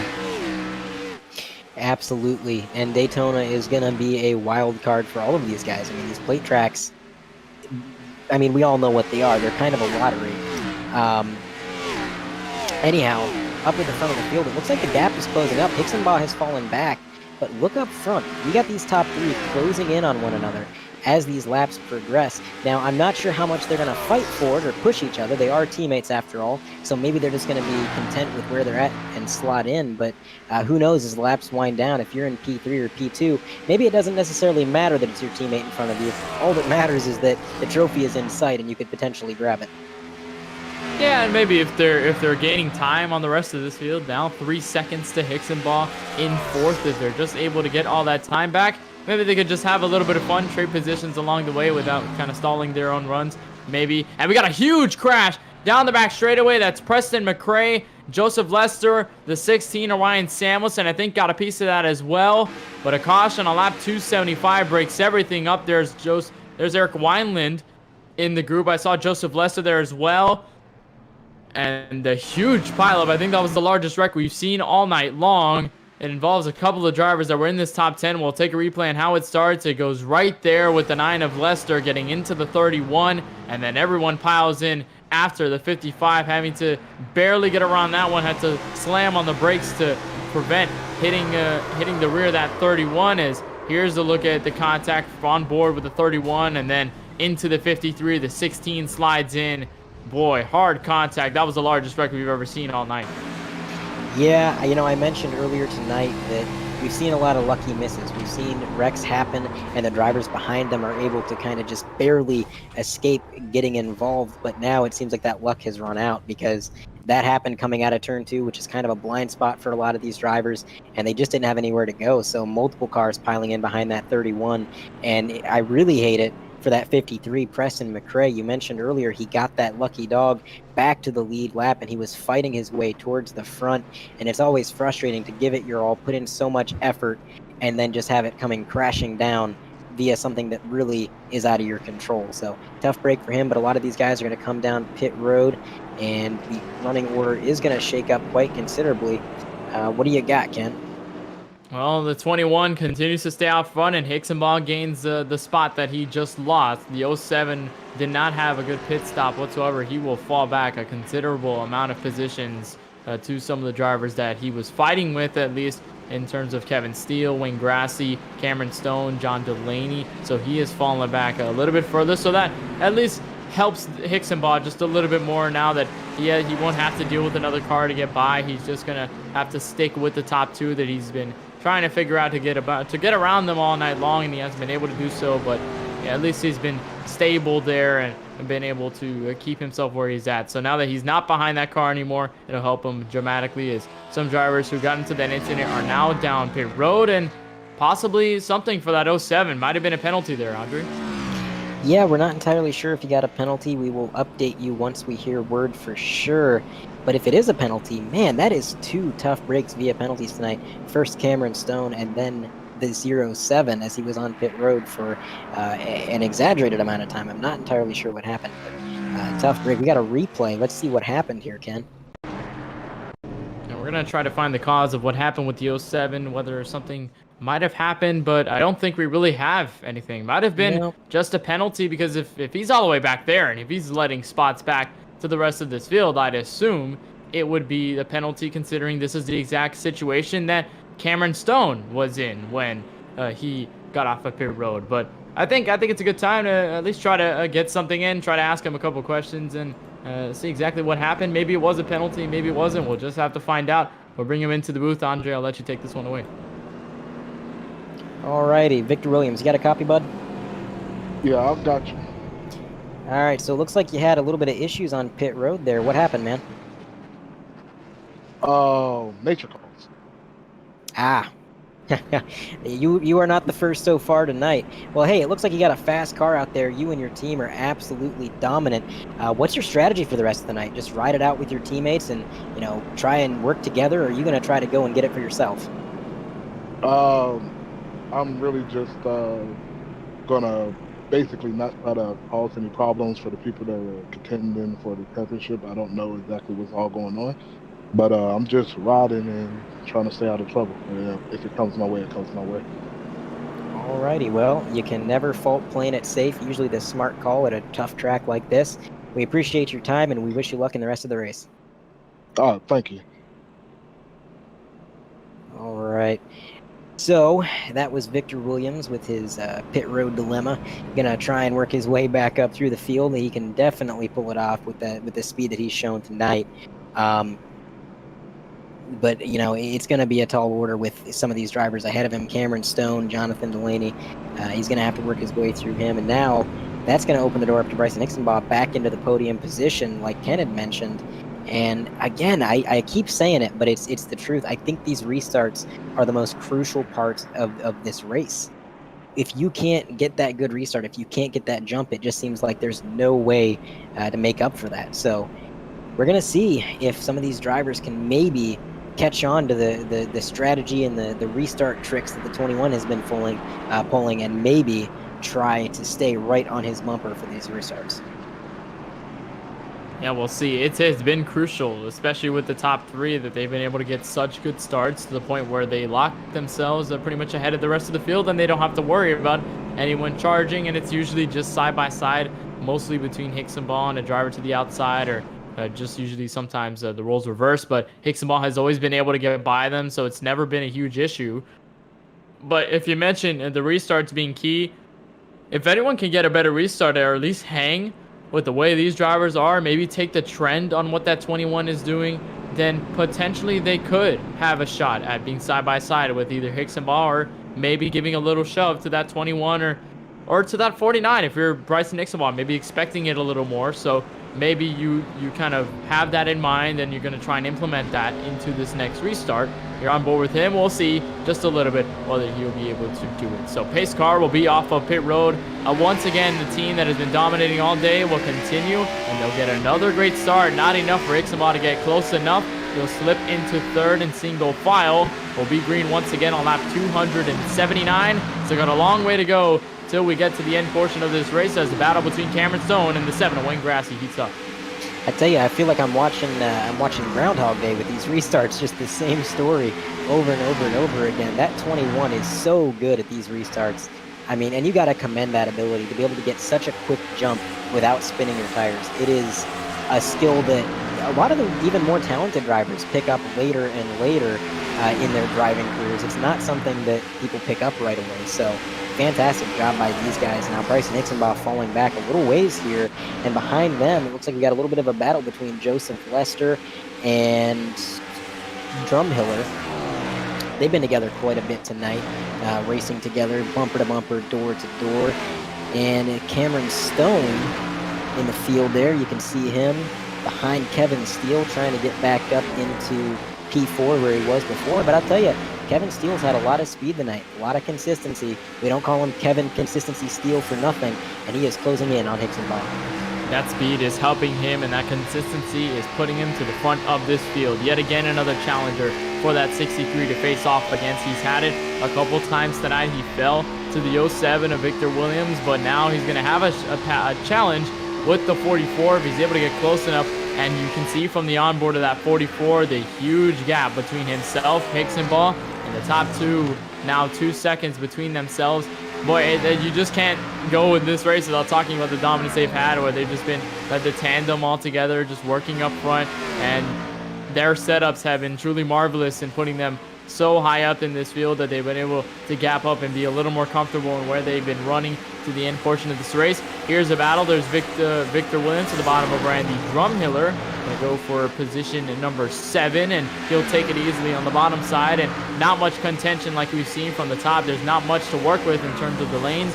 You can't really use them as much. You see some drivers maybe skipping a little bit higher, but as soon as you have someone down here inside, it's hard to really pinch them down. Yeah, you know, pinching a driver down here is always a risky game, because when you force somebody to go low, there's no guarantee their car is going to have as much grip as yours. Maybe they slide up the track, and it's nothing that, you know, they're doing wrong. It's not their fault. The car just doesn't have that grip, and if they start sliding, well, you're right in their path. You're going to get contact, and as we saw earlier in the race, it doesn't take much contact at all to initiate a quite violent spin. So I think these guys try to avoid doing that at a track like this, but sometimes there's really not much else you can do when it comes to trying to make some overtakes, especially at a track that's so hard to pass cleanly. And real quick, I want to mention Bryson Ixenbaugh is now shutting off his engine again in the corners. This is not a glitch. This is not an issue with the cameras. This is something that he is legitimately doing. It seems like he's doing it more often in 3 and 4 than in 1 and 2, but there's got to be some strategy to that, and I just can't quite figure it out, Ken. I think he's just anticipating the long green flag run. He's been doing this all race long, probably in anticipation for maybe the time that there is a long green flag run, but it just hasn't been there. We haven't seen anyone go down green flag pit stops, because as soon as we start to get their long run developed, and as soon as it may look like they get into that fuel window of, they get into that fuel window and they might look to go down pit road, as you see him turn off the engine once again, it's probably, a yellow comes out as soon as it happens. So then you have to hit the reset button. You have to think all over again and go back on the fresh tires and maybe just try to anticipate another long run. Maybe that's what Ixenbaugh is looking for. That long run to push the fuel, to stay out, to do something at least to gain track position, because I've mentioned this so many times in our broadcast. I mentioned it at Michigan. I'm going to continue to mention it. I mentioned it at Watkins Glen as well. I'm going to continue to mention it here at Dover. If you don't have the setup, if you're not quick enough, if you don't think your car is as quick, using the pit strategy to your advantage can gain you track position quickly, and it could potentially stick you there if you're able to get up there and gain position, and you can stay there as much as you can. It's just a game about a pit strategy, but we just haven't had the long run, at least the green flag pit stops to show for it, as you got a 4-car train here. Right, and another thing to think about, Ken, is we haven't had the long run green flag runs, like you said, but at this point in the race, it's a little bit later. We've had some cars DNF, had to go behind the wall for damage. The field has thinned out, and the less cars there are, the less possibility of a caution.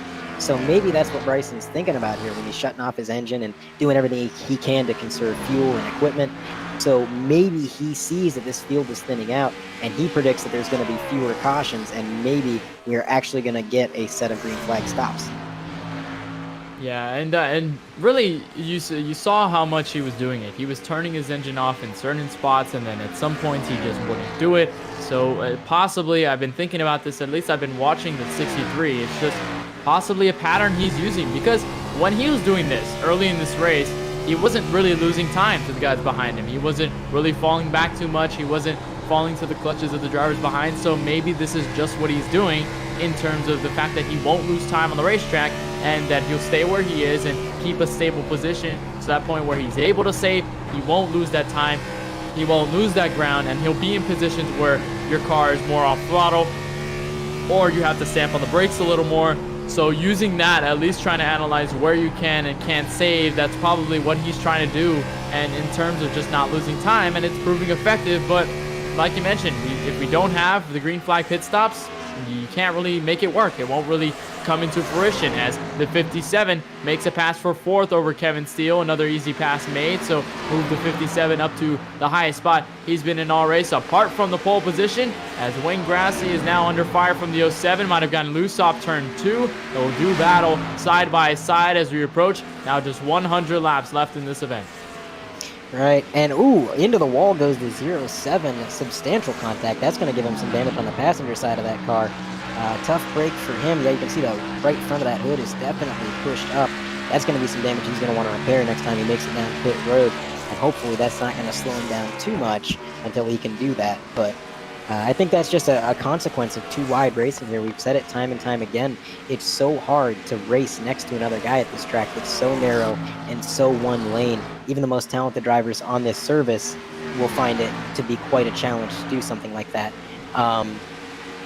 That makes this track, on one hand, one of the most exciting races, because the cars are so hard to drive and the racing is so intense. But if you're a driver, it also makes it one of the most frustrating, because you feel like you're just locked into that one line, and you feel like if somebody is trying to overtake you, you're constantly at risk of having your car get loose or slide up to the wall. And it can just be really frustrating as a driver at this track. But I'll tell you what, as a spectator, it's a fun show. It's a lot of fun to watch when these drivers are kind of working their way around the racetrack, and the different styles they occupy, and whether they get loose, whether they get a little tight, whether they scrub the wall just a little bit like that 07 did. It's certainly interesting to watch. We got a yellow on the racetrack with just 100 laps to go. We'll see who's involved. You're looking at Joseph Lester, might have been the victim in this one, and hard contact, tumbling into down the racetrack after contact with the outside wall. So he's the reason why the yellow comes out. We'll take an in-depth look, see exactly where it all started. It looked to be here, and just, I think, loose, trying to get to the bottom of Ryan Samuelson, and slips up the racetrack, gets into the 16, gets a little bit of a tag, and then hard into the outside wall, sends him in the air. Man, what did we just say about how hard it is to go too wide? And as we're saying that, we got drivers battling it out door to door, and that is the end result. So a tough break for Joseph Lester. He's had multiple issues tonight, not really any of them being his fault, just a product of the track and the type of racing you see here.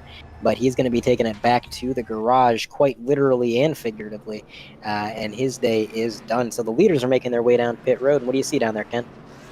Well, I see the same leaders coming in and out. There's the 21 eagerly getting out first, with the 49 following suit. Bryson Hicksonball will follow to third, so it'll be the same top three once again.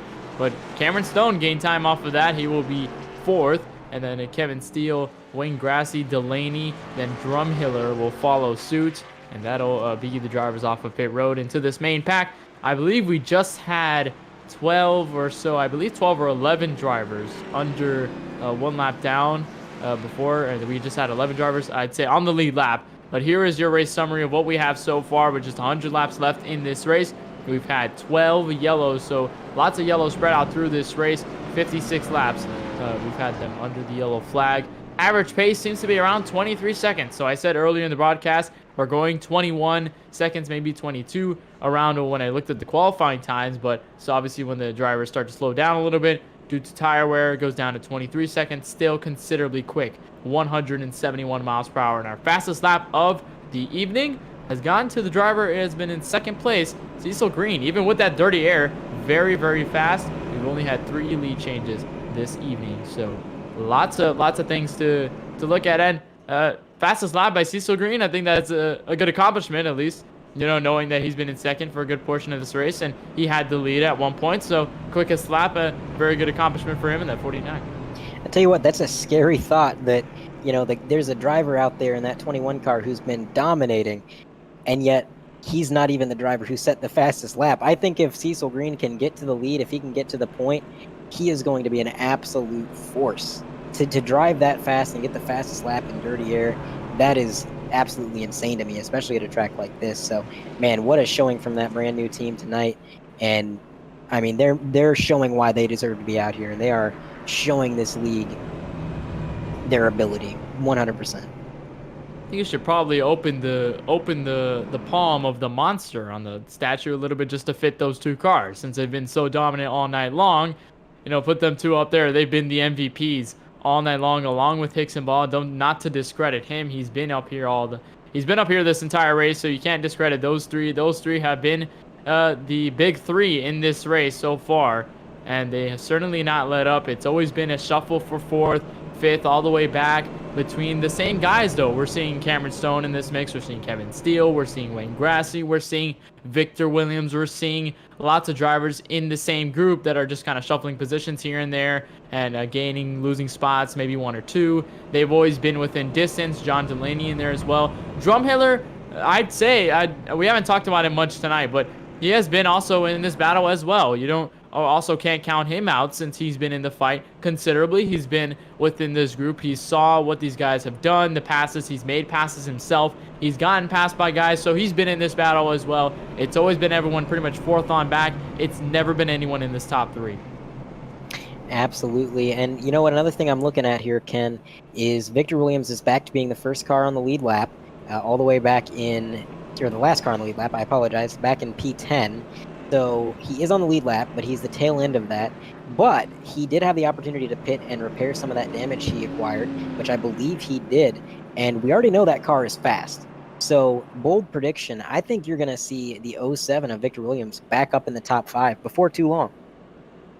Yeah, he's been able to carve his way through the field and get some positions. He doesn't have that many cars to go through now that we've had a considerable amount of cars out of this race. So we'll see. We'll definitely see him gain some positions along the way. He's already done them. I believe he can go do it again. He's got a fast race car, and he's contended with the guys up front. So we'll have another restart. Lap number 305 here at the Monster Mile, Dover International Speedway. It has been a great venue. It's provided us with a lot of great racing, and it's provided with a debut team coming through strong in this race with the 2 drivers that are leading this field. It's 1, 2, 3 has been the same. Cameron Stone will occupy row number 2 in the outside. Wayne Grassley, Kevin Steele will be into row number 3. Randy Drumhiller, Jonathan Delaney, row 4. And then the 55 and the 07 will go to row number 5. So this field and the attrition has played a factor, but not too much to affect really anyone in this top 3. They've been the considerable cars all race long, and they're coming to 3 and 4. Pace car will dip down one more time. We'll take a restart. Lap number 305. Will we get that long green flag run? It has been waiting as the 21 with a rocketing jump up to the front of this field. The 49 did not get a great restart, though. The 63 is right on his tail coming into turn number 1. I think the space is not grown. The 63 did get a fantastic restart. That's the first time in a long time he got a restart that good. Unfortunately, I think it was his flaw. There was, whoa, second place, big loose. Down on the bottom line, the 63 now closing the gap massively. He's going to get to the quarter panel, and behind him, here comes Cameron Stone looking to challenge. Too wide into turn 1, and that mistake will cost him P number 2 and possibly P number 3, but I think he's able to get that opening before Cameron Stone was able to take advantage. We'll take a replay. He was loose going into the corner, and that allowed Hicks and Ball to gain all that time back. That was one of the first mistakes we've ever seen. That was pretty much the perfect race cars, and the 49 gets loose into, I think, turn number 3, that's 3 and 4, and there goes Hicks and Ball to the inside, and he takes a position away. So Hixenbaugh to P2, but the 49 is going to try to battle back. That was a drift to make Takumi Fujiwara proud. I'll tell you, the save on that was incredible. The fact that he could gather that thing up. Now, Bryson Hixenbaugh under fire from the 49, like you said. And man, that is the story of Bryson Hixenbaugh's life. All race long, he's had people knocking on his bumper. And I'll tell you what, that 49 is there. Gotta applaud you for that reference there, but we saw the 49 saving that race car and Hixenbaugh, but the battle is not over yet. It's still not done. That 49 has been there, and now he's gonna go to the inside. I think Hixenbaugh did not have the best line through that corner. He kind of had a little bit up there. I think he might have brushed the wall just a little bit there, but he loses the position back. So back to P2 goes Green, but that further allows Tanner Love to just not even look in his mirror, not even consider that all that happening behind him, and just continue to cruise right now for possibly a race win in 90 or so laps left in this race. But that did allow Cameron Stone to get back into this fight. He has been further back kind of watching this happen, and now that they've slowed down just a little bit, that 57 will start to push maybe just a little bit harder and try to get closer and gain two spots from this if he can. Yeah, if these guys start battling it out in front of him, that's definitely a possibility. He could get up into P2. But I tell you what, it is absolutely insane to me how big of a gap this leader can create. I mean, he has been absolutely 100% consistent all night long. I have not seen the 21 car of Tanner Love make a mistake all night long. Not to jinx him or anything, but this is one of the most impressive runs I've seen in a long time. And I think that if any of these guys want to try and get to him, they can't be battling it out. They can't be fighting one another, teammates or not. If they want to get to him, they have to help each other, push each other, draft with each other. You can't draft a whole lot at a mile-long track like this, but you can a little bit, and it does help. So we're going to see. I mean, Bryson Hixenbaugh now actually starting to close the gap a little bit to the leader, along with the 49, as Cameron Stone is dropping back a ways. Seems like his car is starting to maybe fall off a little bit. But I don't know. I think this could be a little bit of a closer battle than we've seen once this run goes on. We're seeing a battle here that's Victor Williams, who we mentioned, whether he was able to get back into this field and game position. He had done so. Now going to try to pursue Cameron Stone to get number 4 away. He got by Kevin Steele just there, as Kevin Steele is still working around these corners. He's got Wayne Grassi right behind him to try and battle. And that seems to be the closest battle on the racetrack right now. Now there goes Williams to the backside of the 57. So possibly another close battle we have on our hands, as there's a little more in-depth cam on how fast these guys are going and the banking that you have to go through here at Dover International Speedway to get around here smoothly and perfectly. And it has been all 100% mistake-free for Tanner Love in that 21 machine. The 49 had just one little mistake, but he was able to pick back up and gain P2 once again. So they'll continue to do battle, but just a handful of laps ago, we're in the final stage of this race now. I tell you what, here comes the 07 Victor. He is charging towards Cameron Stone, trying to get to the inside, and it looks like he's also turning off his engine, a lot like Bryson Hixenbaugh, so that's an interesting development. I guess Bryson's not the only driver to be doing that, but we're on board now with Victor Williams as he tries to hunt down Cameron Stone. He got a little bit loose a couple corners ago. That gave up a little bit of time, but before that, man, he was right on his bumper, and I think once his tires cool down, he's going to be on the attack once more. He'll try to get on this attack, as you see Cameron Stone just a little bit higher up the racetrack, maybe just trying to get that corner exit speed and stay in front of the 07 as it stands. 1.2 seconds between the two teammates, the 1 and 2, the 21 and the 49, and then you got to go 2.3 seconds back from the leader to Bryson Hixenbaugh. 3.1 to Cameron Stone from the race leader. Continues to go down 3.6, 4.3, 4.7.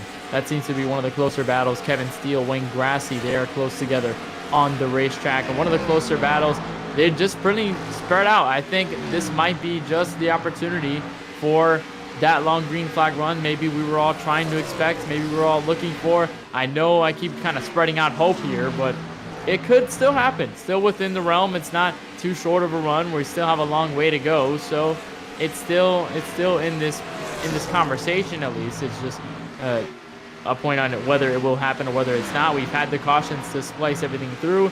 80 laps to go. Still a long way to figure out things.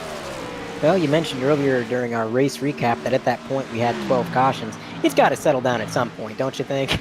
So Yeah, maybe we're going to see this long green flag run. The field has thinned out a little bit. We got less cars on the track, like I had mentioned before.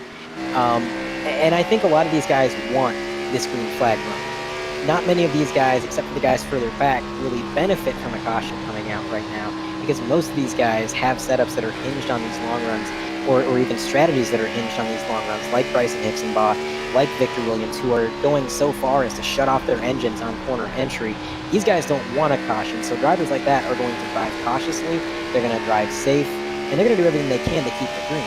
Now, obviously, like I said, further back in the field, you got some guys that maybe want to see these cautions so that they can close that gap up and have another shot to rack them and stack them and get back up there. But with how thin the field is, I just don't think that the likelihood of a caution is all that high. I'm going to be honest. I think we're going to see this long green flag run.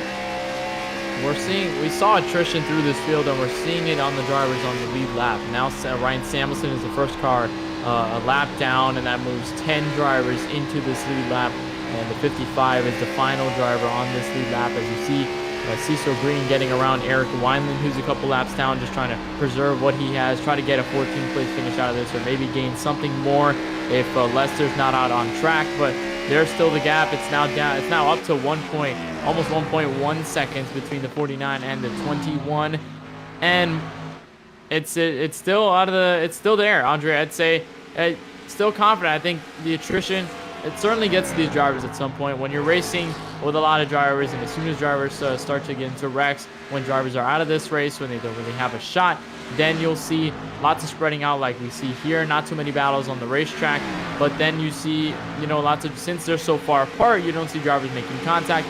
But still, even drivers by themselves can make mistakes. You've already seen it a couple times through this race. They've been the cause of some of our yellows where drivers get loose off maybe turn 2, they hit the wall off turn 2, and they're not able to save the race cars, and that in turn creates the yellow flag situation and then re-racks the entire field, where we get the same situations and we're seeing the same things over and over again. Go down pit road, top 3 stay the same. Go back green, top 3 stay the same. We've seen this happen already so many times, and it continues to go through. It's not much to talk about. We're just seeing something interesting can develop through. It's still not over yet, I'd say. Right. I mean, and strategy, I think, is going to come into play. We haven't seen strategy come into play much so far, but I think you're going to see that happen. You mentioned that single car spins do occur, and that can be the cause of a caution, and you're absolutely right. We've seen that multiple times. But another thing to consider, too, is this track is really rubbered up now. We've been driving for 328 laps.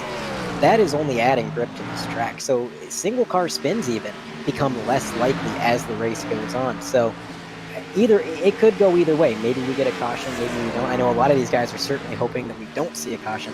And one driver that certainly doesn't want to see one is the number 21, the leader, Tanner Love. He doesn't want to see a caution. If he does, we know that he is solid on the restarts, one of the best restarters in the field probably right now. Especially with the advantage of being the leader and getting to start the field whenever you choose. But the thing is, as this goes on, the strategy is going to be almost less important the longer it goes on, because if Tanner Love continues to separate himself from drivers like Bryson Hixenbaugh, then even if Hixenbaugh makes up, let's say, 3 seconds on strategy, that's still not enough. So it's almost this middle ground you have to find where the strategy has to come into play at the right time before the drivers ahead of you have too much time to break away. It's a matter of whether the chips fall in your favor and whether the cards end up being the right way in favor of you, and whether you're able to capitalize on it. And, if we stay green from here on out, pit cycle will indefinitely happen. It will be inevitable. We'll see drivers go down pit road. We'll see them decide which ones go first, which ones go further back, how the track position will change. As a matter of fact, none of these drivers have experienced the green flag pit stops yet in this race. So if it happens, it's going to be a new factor that changes up the game. Maybe not. Maybe it continues to stay the same. Maybe everyone's able to hit everything perfectly down pit road and be able to stay where they are, not really have much battles. But they're always, especially, we haven't seen it yet, but drivers going down pit road under full speed, having to go heavy on the braking in 3 and 4, trying to use the transition on the banking as Jonathan Delaney brushes the wall there. But if they use that banking, we've seen drivers overshoot, drivers get loose. Once they get that factor brought in, it could potentially spell terror for some drivers up front, even if they had perfect days all night. Well, right, and you talk about attrition, and it's not only physical exhaustion from steering and being tense during the race, but it's also mental exhaustion.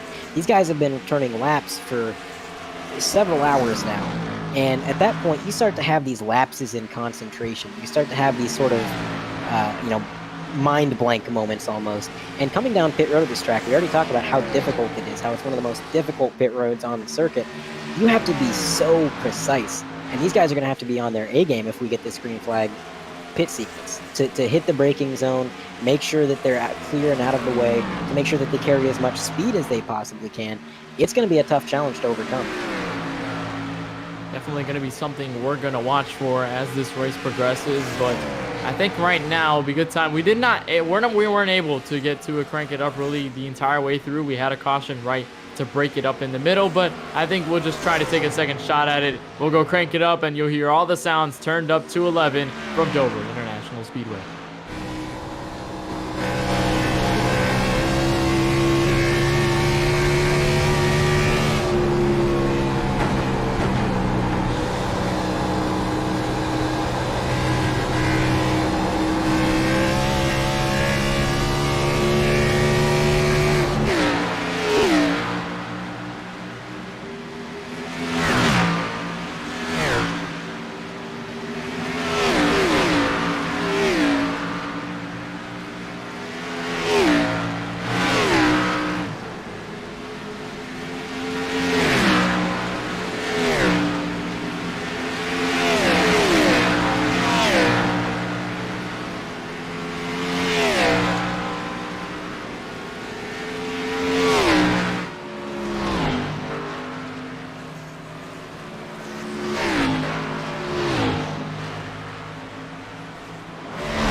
And that was the sights and sounds from Dover International Speedway. You're on board with your race leader, Tanner Love, and if you're hearing what has been going on inside the cockpit of your race leader, he is turning off his engine in the midst of the corners. We talked about this, Andre, with Bryson Hicksonball when he was going through this, and we were like, oh, is this maybe something he's trying to do? Was it a mistake?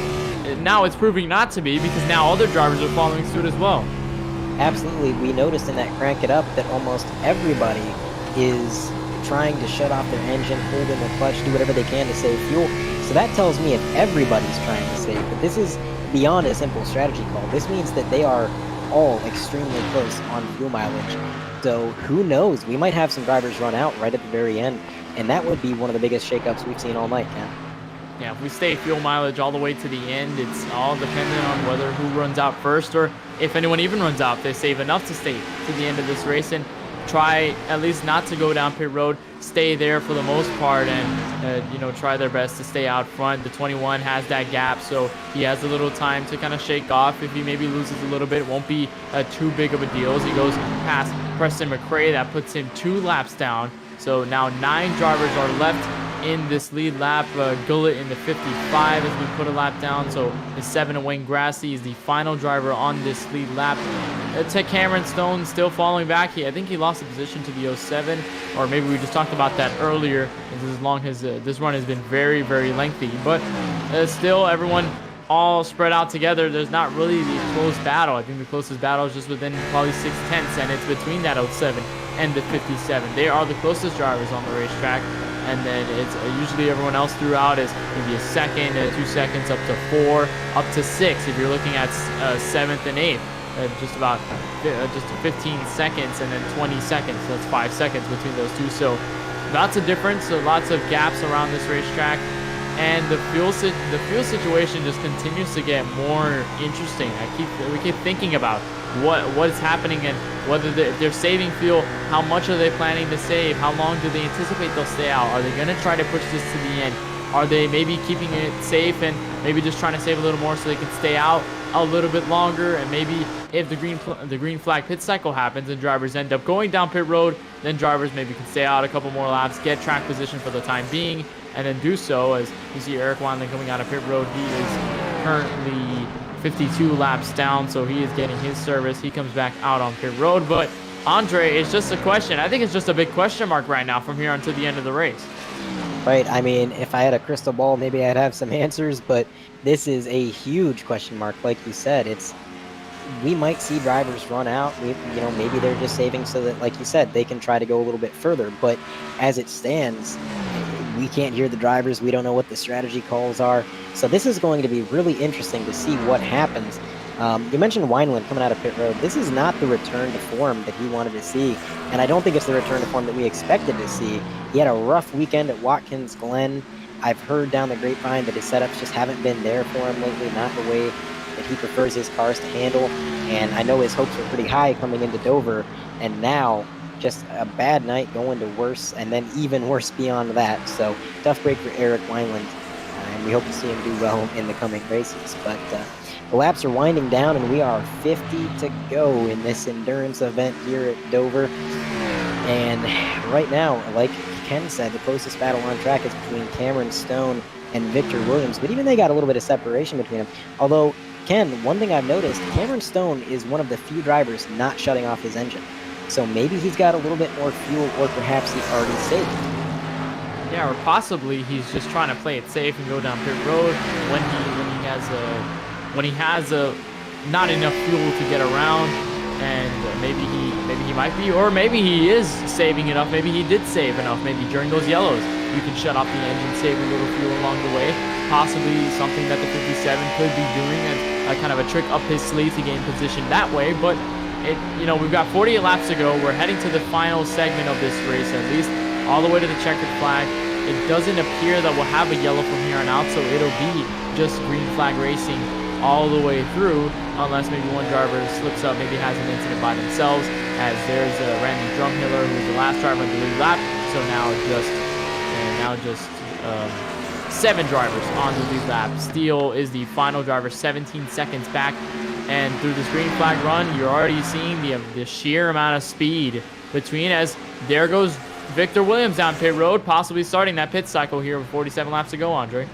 All right, well, that's going to mean Victor Williams is definitely good to go to the end. I believe 50 laps is a little bit under a fuel run, so I think you're right. That's going to be the start of a pit sequence. It's going to be interesting to see who joins him and when. I would expect to see some of the cars further behind try and get that short pit, maybe make up a little bit of that gap that they have had to deal with so far. But who knows? We saw last week and the week before at Michigan that people like Bryson Hixenbaugh aren't very keen on short pitting. So Delaney's going to come down pit road. We're going to see what he gets done to his car, probably 4 fresh good using fuel. But now we are on board with the leader, Tanner Love. We'll see if those drivers go down pit road. You've already had 2. You saw the 07 of Williams do so. And now the 6 of Delaney goes down pit road. Maybe Drumhiller can follow suit. Maybe even Cameron Stone, Hixenbaugh, possibly between those drivers. Wayne Grassy there as well. I haven't seen him down pit road. Neither have I seen Kevin Steele or Randy Drumhiller or Preston McRae. At least I haven't seen those drivers down pit road. So possibly within the realm that they come onto pit road and they're just going to be good on fuel, because as soon as you get this pit stop over, you're good to the end of the run. You won't have to worry about fuel. It's just a matter of conserving tires and just trying to keep yourself where you are, or maybe gain spots along the way if you're fast enough and you have the tires to do so, or you just end up getting quicker and get more comfortable. And speaking of which, you get more comfortable with your race car over the course of this race. We're seeing that right now, where this long run and everyone's spread out is allowing more time for drivers just to race this track rather than race everyone around them, and that could help in terms of preventing yellows from here on out to the end of this race, because when you're not around too many cars, you're racing the track by yourself, you're just kind of focusing on yourself. And Cameron Stone is now down pit road, Andre. Yep, here he comes. Probably gonna get those Sport Fresh Goodyears, some fuel. He's making the choice to come down pit road. I'm now looking at Bryson Hixenbaugh, who's made his way down onto the apron, so he's going to join Cam Stone. And with this, I think the pit sequence is in full swing, and I think that's going to strong arm Tanner Love and Cecil Green into pitting, because if they stay out too much longer, that's going to be a lot of time lost. So we're riding on board with the gyro cam. I love this camera. With Tanner Love, let's see, is he going to bring it down pit road this time by? No, he is going to keep on trucking, as the kids would say, and he is, oh man, whoa, that was real close between the 07 there and the 49 teammates. Difference in tires, that goes to show how much new tires matter. Just the rate at which he is pulling away is just unbelievable. And that's why I said it would be in Tanner Love and Cecil Green's best interest to pit as quickly as possible, because that's how much time they're giving up by staying out there, Ken. And they are some of the drivers that have yet to pit, and I think Kevin Steele has yet to pit as well. Wayne Grassi also yet to pit. Obviously, the two leaders yet to pit. Bryson Hixenbaugh, you just saw him down pit road. Now Ryan Samuelson. There goes Preston McRae down pit road. So those two are going to finalize their fuel situation all the way to the end. You look at the laps since they have pitted. It has been 61 laps since the top three, Love, Green, and Steele, have gone down pit road. Maybe their strategy is to stay out, or maybe it's just their best interest to stay out a little longer, go down pit road to get that time. Remember, there are only 3 cars on this lead lap, and they are all the drivers that are not down pit road. So they'll cycle back if these drivers go down pit road, but it's just all dependent. Every time the 21 goes around the racetrack, I keep having in mind, will he go down pit road, or will he just elect to stay out this time? And it's been the same, staying out every single lap, lap in, lap out. Now you see the guys on the fresh tires trying to unlap themselves. That's Hixenbaugh trying to go just 1 lap down after going 2 laps down on pit road. So it's just dependent what's going to happen. There's Randy Drumhiller down pit road. I think with everyone going down pit road, if you're those two in the lead, is it now time to start thinking about going down pit road? Is it kind of a signifying answer that yes, this should be it, and this should be the final pit sequence, that you should go down pit road rather than staying out? Well, I'll tell you what, Ken. At this point, the top 2 have given up nearly an entire straightaway of distance to Bryson Hixenbaugh. If they pit now, Hixenbaugh is going to come out either equal to them or possibly ahead. So they are committed to hoping that a caution comes out, trapping these guys who already pitted a lap down. Then they can pit under yellow. The guys behind them are going to get the wave around, but ultimately they will keep the lead. If they don't get a yellow, that could spell danger. It could possibly spell danger. There is Love continuing on the racetrack. I had a kind of a feeling that he was going down all the way to the bottom to possibly sneak under the apron, get down pit road, but he has yet to do so still. 34 laps remaining in this race. Will Hixenbaugh have enough time to catch up? Because now that they're a lap down, they have to unlap themselves again. The only thing that would save them is if these drivers go down pit road, or if a yellow comes out and changes the whole game and changes the whole landscape into how this race will finish.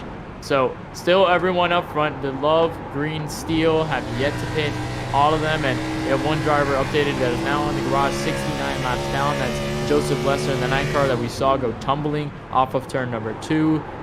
I think turn number 3, as he's going now, so he will be there. And Kevin Steele is now down pit road, so that leaves the 2 leaders. Big lockup for Kevin Steele coming into pit road. That may be a speeding penalty. Very unlike Kevin Consistency Steele, if that's what happened. But I'll tell you what, Bryson Hixenbaugh, just an update on the strategy side of things. Bryson Hixenbaugh has returned to shutting off his engine on corner entry. I've heard him do it a few times so far.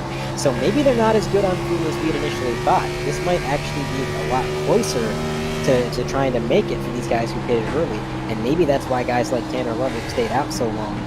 Because then they know that they're 100% good at the end, whereas Hixenbaugh has that nagging question mark. Maybe he'll make it, maybe he won't. that risk that you really have to take. It's really whether they're willing to make that risk and whether they're willing to stay out the rest of the way, because everyone on pit road has pitted. There's Kevin Steele, an update on him. He has gotten a pit road speeding penalty, so that'll set him further down the order. He is currently in 8th right now, 3 laps down. We'll see if he loses time to Drumhiller, and looks like he has lost that spot. Gullet in the 55. Wayne Grassy is slow. Not sure whether he was going out of pit road or whether just something happened with that 7, but no caution out on the racetrack. The 49 will go by. We'll try to find out. And actually, they did get into an incident, but no yellow. Wow.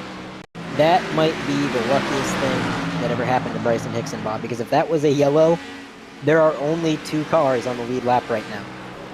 So that could have spelled disaster for the entire field.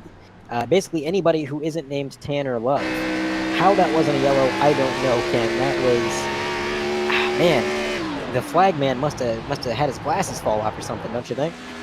Yeah, maybe just focusing on that 21 a little too hard and just, did miss that, whatever. I'm not sure how the yellow did not splurge up from that incident, because they were still on the racetrack at the time that they stopped on the racetrack. There was a 7. He still had his rear end poking out onto the back straightaway. I don't know, and I don't know how they didn't signify that yellow, but still no yellow, so that'll allow them to continue. And speaking of which, the 49 is down pit road. That leaves his fellow teammate out by himself with just 27 laps remaining. Yep, that's going to leave 1 car on the lead lap. I noticed Bryson Hixenbaugh was way off pace on the front stretch a couple laps ago. I'm not sure what that was all about. He had let off way before the corner, like starting at the start-finish line. So maybe something going on with the car, maybe just extreme fuel saving. Who knows? We're on board with Tanner Love, as he has still stayed out on the track, a lap on the whole field. Obviously, that'll dictate once he pits.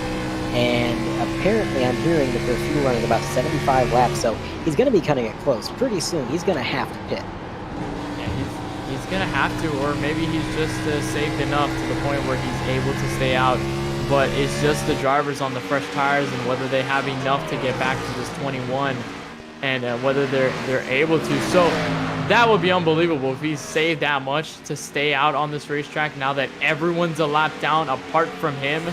Boy, this has been an interesting race, I'd say, with that 21. It has been a kind of a huge question mark, but it continues to work out for that 21. I think we've been kind of clueless as to what he was going to do, maybe their next moves, trying to predict what's going to happen, but nothing has gone the way we anticipated it to.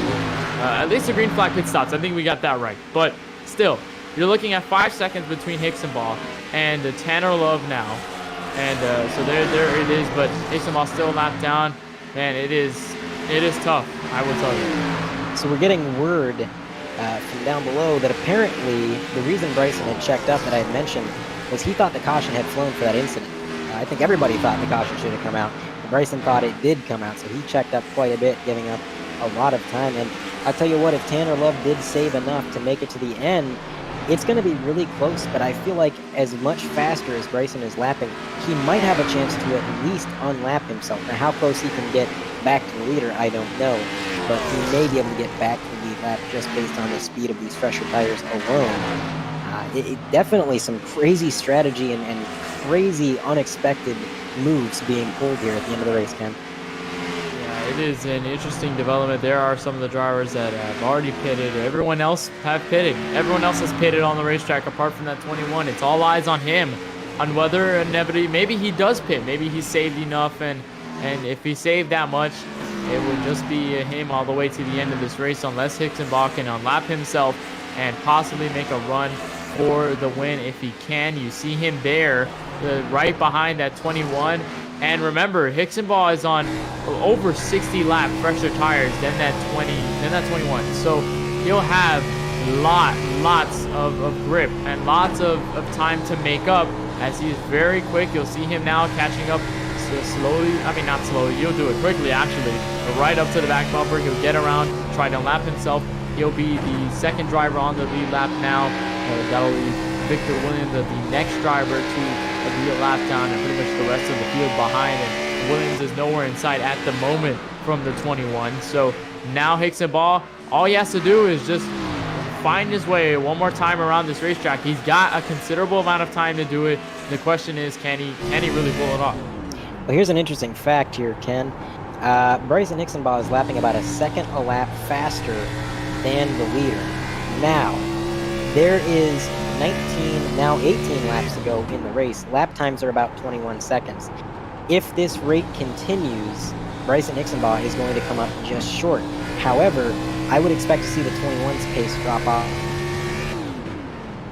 off even more, meaning this is going to be really extremely close at the end. It's going to be tight, and if Hixenbaugh is that quick, if you're saying 1 second faster, more than 1 second faster than your race leader, that 21, if he continues to stay out on those tires, it's going to continue to wear. It's not going to continue to help him, especially now that he has to make way for all the drivers on the fresh tires that are constantly trying to get around them and are constantly making moves to the inside, to the outside, still making moves on that 21. He has to try and position himself the best way, but he's now more than 60 laps on his tires. They could potentially just wear out to the point where it's undrivable, and the point where he might have to, he might be forced to pit, or maybe he's just going to be that slow on the racetrack. But Hixenbaugh's cutting into this lead. We saw this happen. I'd say at Michigan, it wasn't as crazy as this where we had so many drivers lap down, but we saw Mobley gaining time on Hixenbaugh, but it wasn't enough. But think about it, 1 mile around this racetrack versus 2 at Michigan. The distance can close very quickly. And we just rode along with the leader there, and you can hear that his off-throttle time is just growing every lap as the tires wear.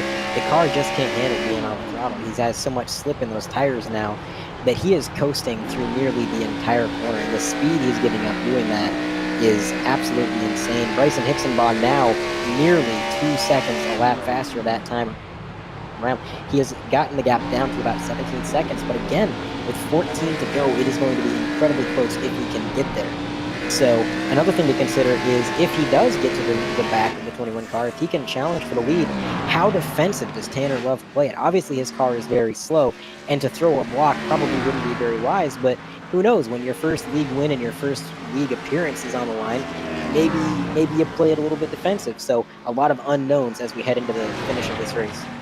It's going to be tight. It's 15 seconds now, still growing tighter. It's now 15.1, probably going to 14 now that his tires are there. And that 21 is considerably slow compared to all the drivers. And pretty much every driver on the racetrack, unless they're too damaged or they're pretty much out of this race. Hixenbaugh is now in hot pursuit. Now, 2 more drivers have reached onto the lead lap.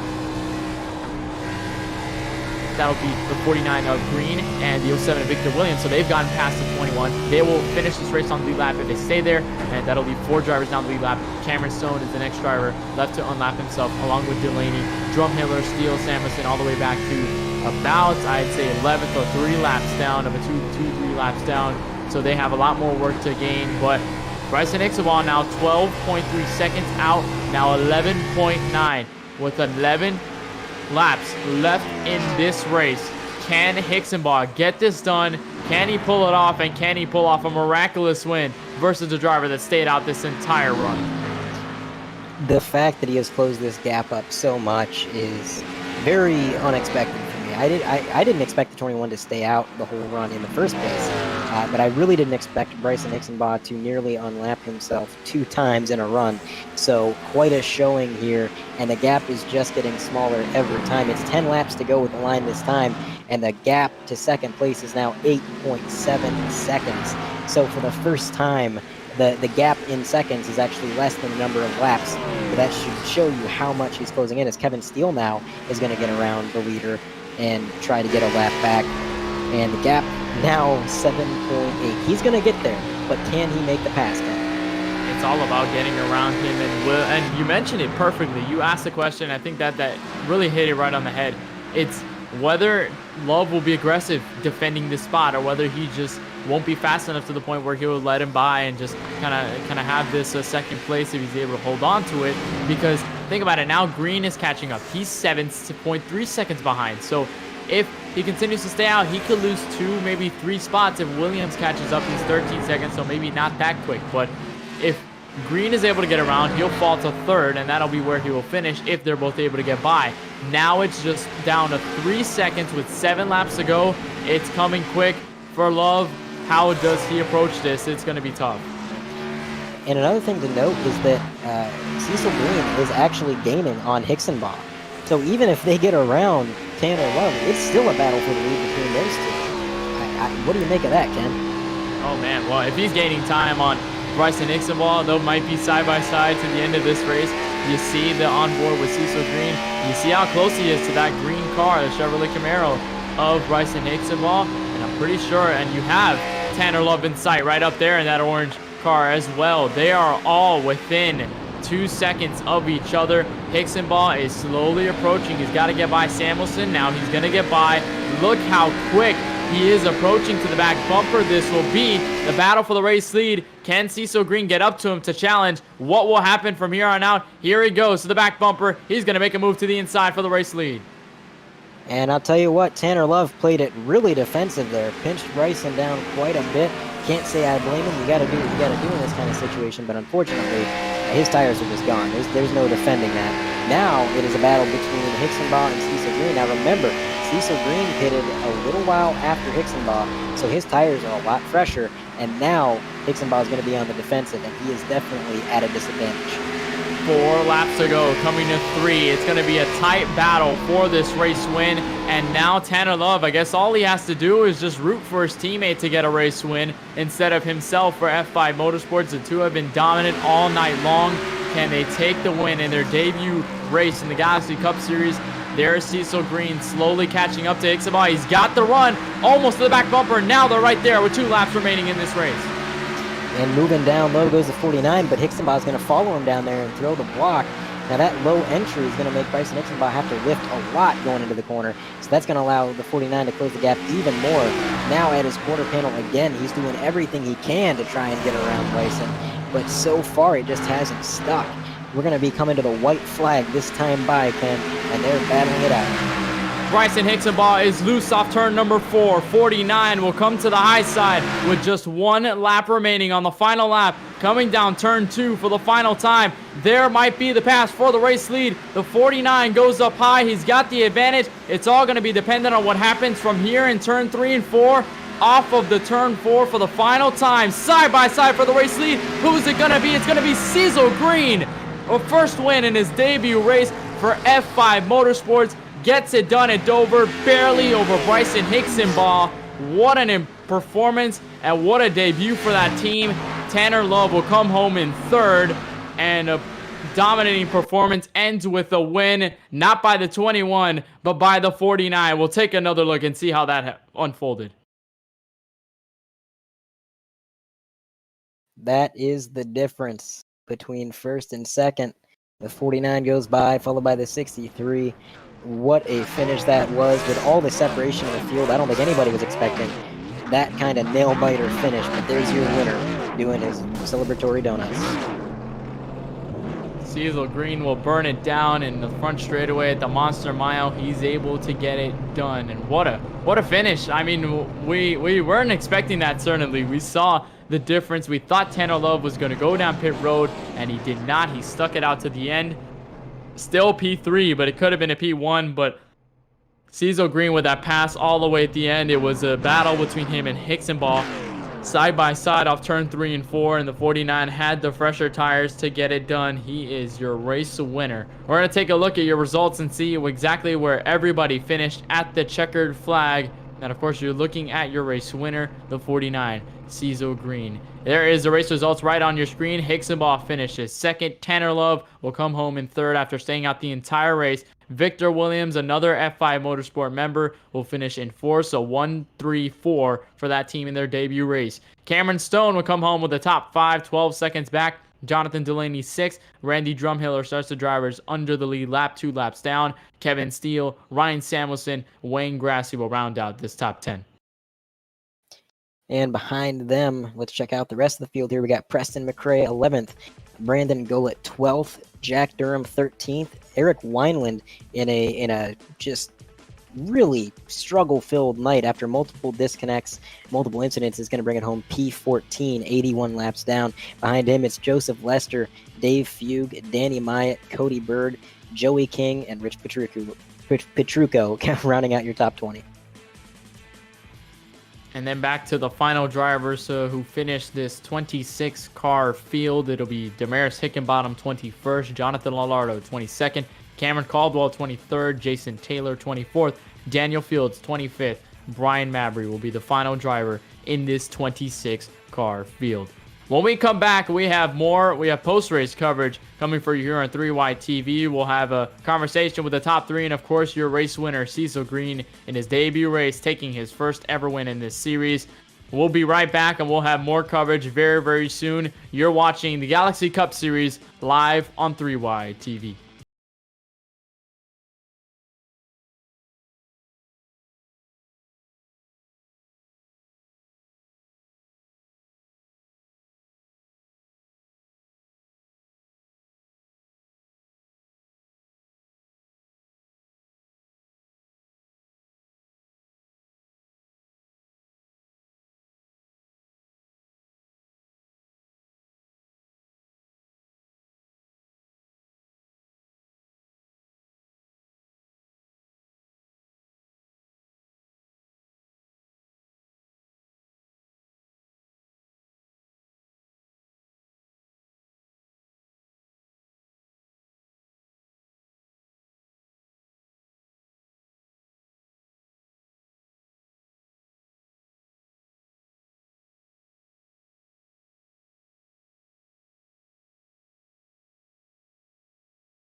Welcome back to the Monster Mile, where we have had an exciting finish to this race here at Dover, and very, very close between Cecil Green and Bryson Ixenbaugh. The 49 just barely edged him and took the checkered flag, his first win in his debut race here in the Galaxy Cup Series. What a drive, what a finish for that 49, and we're going to bring him in from victory lane see how he feels about taking his first career win. Cecil, first of all, welcome to the 3Y TV booth. You got a copy with us? Yes, sir. Cecil, you are a Galaxy Cup Series winner. First of all, just unbelievable finish. Tell us how you were able to get by Hixenbaugh in those final laps to take your checkered flag tonight.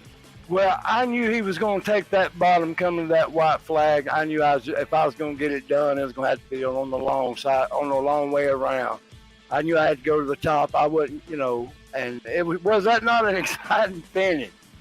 Oh man, no, it was amazing. We were kind of jumping out of our seat because we thought Hixenbaugh might have had your teammate there, but then you started coming out of nowhere. You charged out there and you got the pass on the final corner on the final lap. That was unbelievable stuff. And I want to ask you once more. Now that you had through those runs, you were running with your teammate Tanner Love, who's up front. You were following through in second. Looks like you two were the dynamic duo through this entire race, just controlling the pace of this race. And then there really weren't any long green flag pit stops, or at least green flag pit stops because there were yellows spliced in the middle. Did that last green flag pit stop affect you differently, or at least in terms of how you approached it, other than the ones where the yellows were coming out and you guys had the chance to go down pit road? Well, I knew I wasn't going to make it. Tanner's good at, saving fuel. I'm not. I wasn't going to make it. So I said, well, I got to give myself at least 30-lap run to try to run somebody down if that's what I was going to do. That's what I was going to have to do. But, man, Hixenbaugh, Boston, that was just a great race. And, I want to thank my teammates, Tanner Love, Victor Williams, F5 Motorsports, you guys, and Galaxy for putting on the league. I know it was my first race, but man, I had a blast. I hated all the cautions, but because it threw all the strategy out the window till the end. But I'm glad we got to do one green flag pit stop. Man, that was exciting. I'm still jumping. Man, well, you put on a show out there on the track, and first of all, obviously, congratulations on your victory, and we hope to see you from here on out to the rest of the season because you and your teammates put on a show that we really haven't seen in this series in a while, and you guys really showed out in your first race, and of course, go on and celebrate, man. I know, it must feel good. Well, and I appreciate it. Yeah, I hate it for Tanner. I mean, Tanner was dominant. I tried to keep up with him, but that's what happens when a 49-year-old's racing against 20s and 30-year-old young men. I mean, I'm doing all I can do to keep up with them. But I enjoyed it, man. I'm just excited. I had finished. Phenomenal run for you and your teammates, Cecil. Congratulations on this. Congratulations on this momentous victory, your first career win in this series, and we hope to see you down at Daytona next week. I know that'll probably be a lot of fun for you and your teammates to attack, so we hope to see you out there. Congratulations. And I appreciate it. Hey, I got to thank one more person. I got to thank Lockard IT. I got to thank Lockard IT for what they do for F5 Motorsports. Nick, he sponsors us. He puts up a lot of rooms for us and stuff to practice. But anyway, yeah, I'm looking forward to Daytona too because we got a rocket for there also. All right, well, we hope to see you there, Cecil. Congratulations, and thank you for taking the time to talk with us. All right, appreciate it. Cecil Green out of the booth, very, very ecstatic on his first win in his debut race with his team. They put on a great performance. We're going to look back to P number 2, where Bryson Hixenbaugh is with Andre Granbush. All right, Bryson, you got a copy, bud? Yes, I do. A fantastic run. Unfortunately, your strategy came up just short. If you had to do it all over again, is there anything you do a little bit differently in that race? I'd say probably my big mistake in stage 3 was I lifted a little bit too much for one of the wrecks on the backstretch that didn't bring out a caution. I thought the caution did come out because there was a car sitting sideways in the middle of the track, and I was coasting around for a lap and ended up getting passed by Victor, and then he told me what was going on. Gotcha. Now, obviously, your car just wasn't quite as finely tuned as those F5 Motorsport cars, but you still made a strong run, and you're running up front all night long. When you were hunting down the leader, trying to unlap yourself, not once but twice, did you think for a minute that you were actually going to be able to pull it off and get ahead of Tanner? it was all gonna depend on whether he made it or not. I know I was real close before I decided to pit because I heard that he was also gonna try and make it, and I didn't think I was close enough to go for it, so I decided to pit, and it was just hoping that he was listening enough, just looking at it, seeing if I was clicking off 1 second or 2 seconds a lap, and chasing him back down. Absolutely. Well, it's on to Daytona. Hopefully, you can have another strong run there after a great performance tonight. You got a lot of momentum you can carry through, and we're looking forward to seeing it. So thanks for taking time to talk to us, Bryson, and we'll catch you later. See you guys next week. All right, that was your second place finisher, Bryson Hicksonbaugh. And we're going to bring in the P3 finisher, Tanner Love, who led over 300 laps tonight, unfortunately coming in short. Ken, go ahead and take it away, buddy. And Tanner, welcome to the 3Y TV booth. You got a copy with us, first of all? Yes, sir. All right, Tanner, we talked to you stage 1 and stage 2. Unfortunately, we're talking to you still with P number 3 regardless, but you were in that final stint. We were kind of questioning that entire run, whether you were going to go down pit road since we saw everyone go down, and just walk us through your strategy there and staying out, and especially those final laps with Hicksonbaugh and your teammate. Yeah, I was just planning on making it through the whole run. If a caution came out, then I was sitting pretty dang good. But I was what, 4 or 5 laps too short, or so I missed it by 4 or 5 laps. But I worn the crap out of my right front, so that kind of sucks. But overall, that was a lot of fun. A lot of strategy. I knew Cecil didn't think he could make it. I was just clutching it since probably for like 40-50 laps, just seeing if I could push it. I truly didn't think they could make it all the way around and catch up to me, but they proved me wrong. But congrats to Cecil, good race there, Bryson. That was a lot of fun. Yeah, it was a lot of fun to watch, and you led 339 of the 400 tonight. You were the dominant driver certainly throughout this race, of course, with your teammate and a little sprinkle of Victor Williams in there as well. I know he was fighting for P4, P5, and he was hanging in there with you guys. And does this performance by your team in F5 Motorsports, does this really set the tone for you guys, knowing that you guys are such a strong force when you guys work together in this season, especially going down the road when you guys run more races? Yeah, we're definitely planning on trying to be pretty stout at every track we go to. We put a lot of work in every week, a lot of practice, a lot of hours put into it throughout the week, and just don't start, or you don't stop once the races start through the week. We try to make sure the thing gets better each and every day as it goes by. But yeah, no, they're great people to be around, fun to race with, and I can't thank enough for all the guys over there, and then our sponsor, Lockhart IT. So that's a lot of fun, and glad to be a part of it. And Tanner, so much probably went into this race, and I know that your teammates did a great job, and you guys worked efficiently in this race. And but before we let you go for your P3 finish, you got any sponsors or any teams or pretty much anyone else you'd just like to give a shout out to for making tonight's effort possible?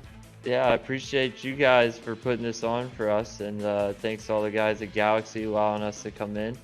All the guys out there on the track, can't wait for next week. Lockhart IT, our sponsor. Appreciate it, Nick, and all the guys at F5. They're putting in tons of work, helping be a part like this. So appreciate you guys. All right, Tanner, we appreciate you putting on a show out there on the track for us to watch, and putting on just a phenomenal performance that we really haven't seen in a while. Tanner, congratulations on the P3. We hope to see you and your team next week out in Daytona. I know that's going to be a wild card race. There's going to be a lot of things going into that one. So we hope to see you there next week and pretty much throughout the rest of the season. Yeah, for sure, man. Yeah, excited for Daytona. Tanner Love out of the booth. He is finalized. He is the final driver for our interviews here tonight at Dover International Speedway. Andre, before we really wrap things up and get packed to go to the beaches at Daytona next week on Friday, really, we have to talk about that track. We saw the dominance here, but We saw how dominant F5 was, and we saw the strategies playing into effect. How will that set the tone, at least for the playoffs, or maybe just expectations or thoughts going into the next race at Daytona? Well, you're not going to see dominance like that at Daytona. It's kind of impossible because the thing with the draft effect is once the driver gets far enough out in front, the cars behind are just going to slingshot around them. So you're going to see a lot of pack racing. And I think the biggest strategy play you're going to see at Daytona is some drivers deciding to stay in the back of the pack, play it safe, and wait it out until the field has thinned itself out. We're probably going to see a big one or two, a few wrecks. The DNFs are going to be aplenty, I'm sure. So some of the drivers may opt to stay in the back, play it safe. Some drivers might feel safer at the front. I mean, some of these guys, the way they see it, if the wreck happens behind them, then it doesn't matter. So definitely some strategy there. I'm not sure what the stage lengths are, but I know in real life there is some fuel mileage strategy at Daytona with the way they split it up. So could see a little bit of that, but it's going to be exciting either way. A lot of pack racing. Gonna be exciting nonetheless, and if you want to tune into that excitement, that'll be next Friday, 8 p.m. Eastern, right here on 3Y TV. We'll have more coverage for you. Of course, Andre and I and Carlos will be covering that next weekend, pretty much all the weeks throughout until we get to this championship for the Galaxy Cup Series. So for all of us here at 3Y TV, for all the people at the Galaxy Cup Series, for making this league possible, for Cecil Green for taking his first win in his debut race here at Dover International Speedway, for all the members that make this happen, of course for Andre Granbush and Carlos Acosta for pushing the buttons. My name is Kenneth Bueno. We will head down to Daytona Beach next week and go super speedway racing.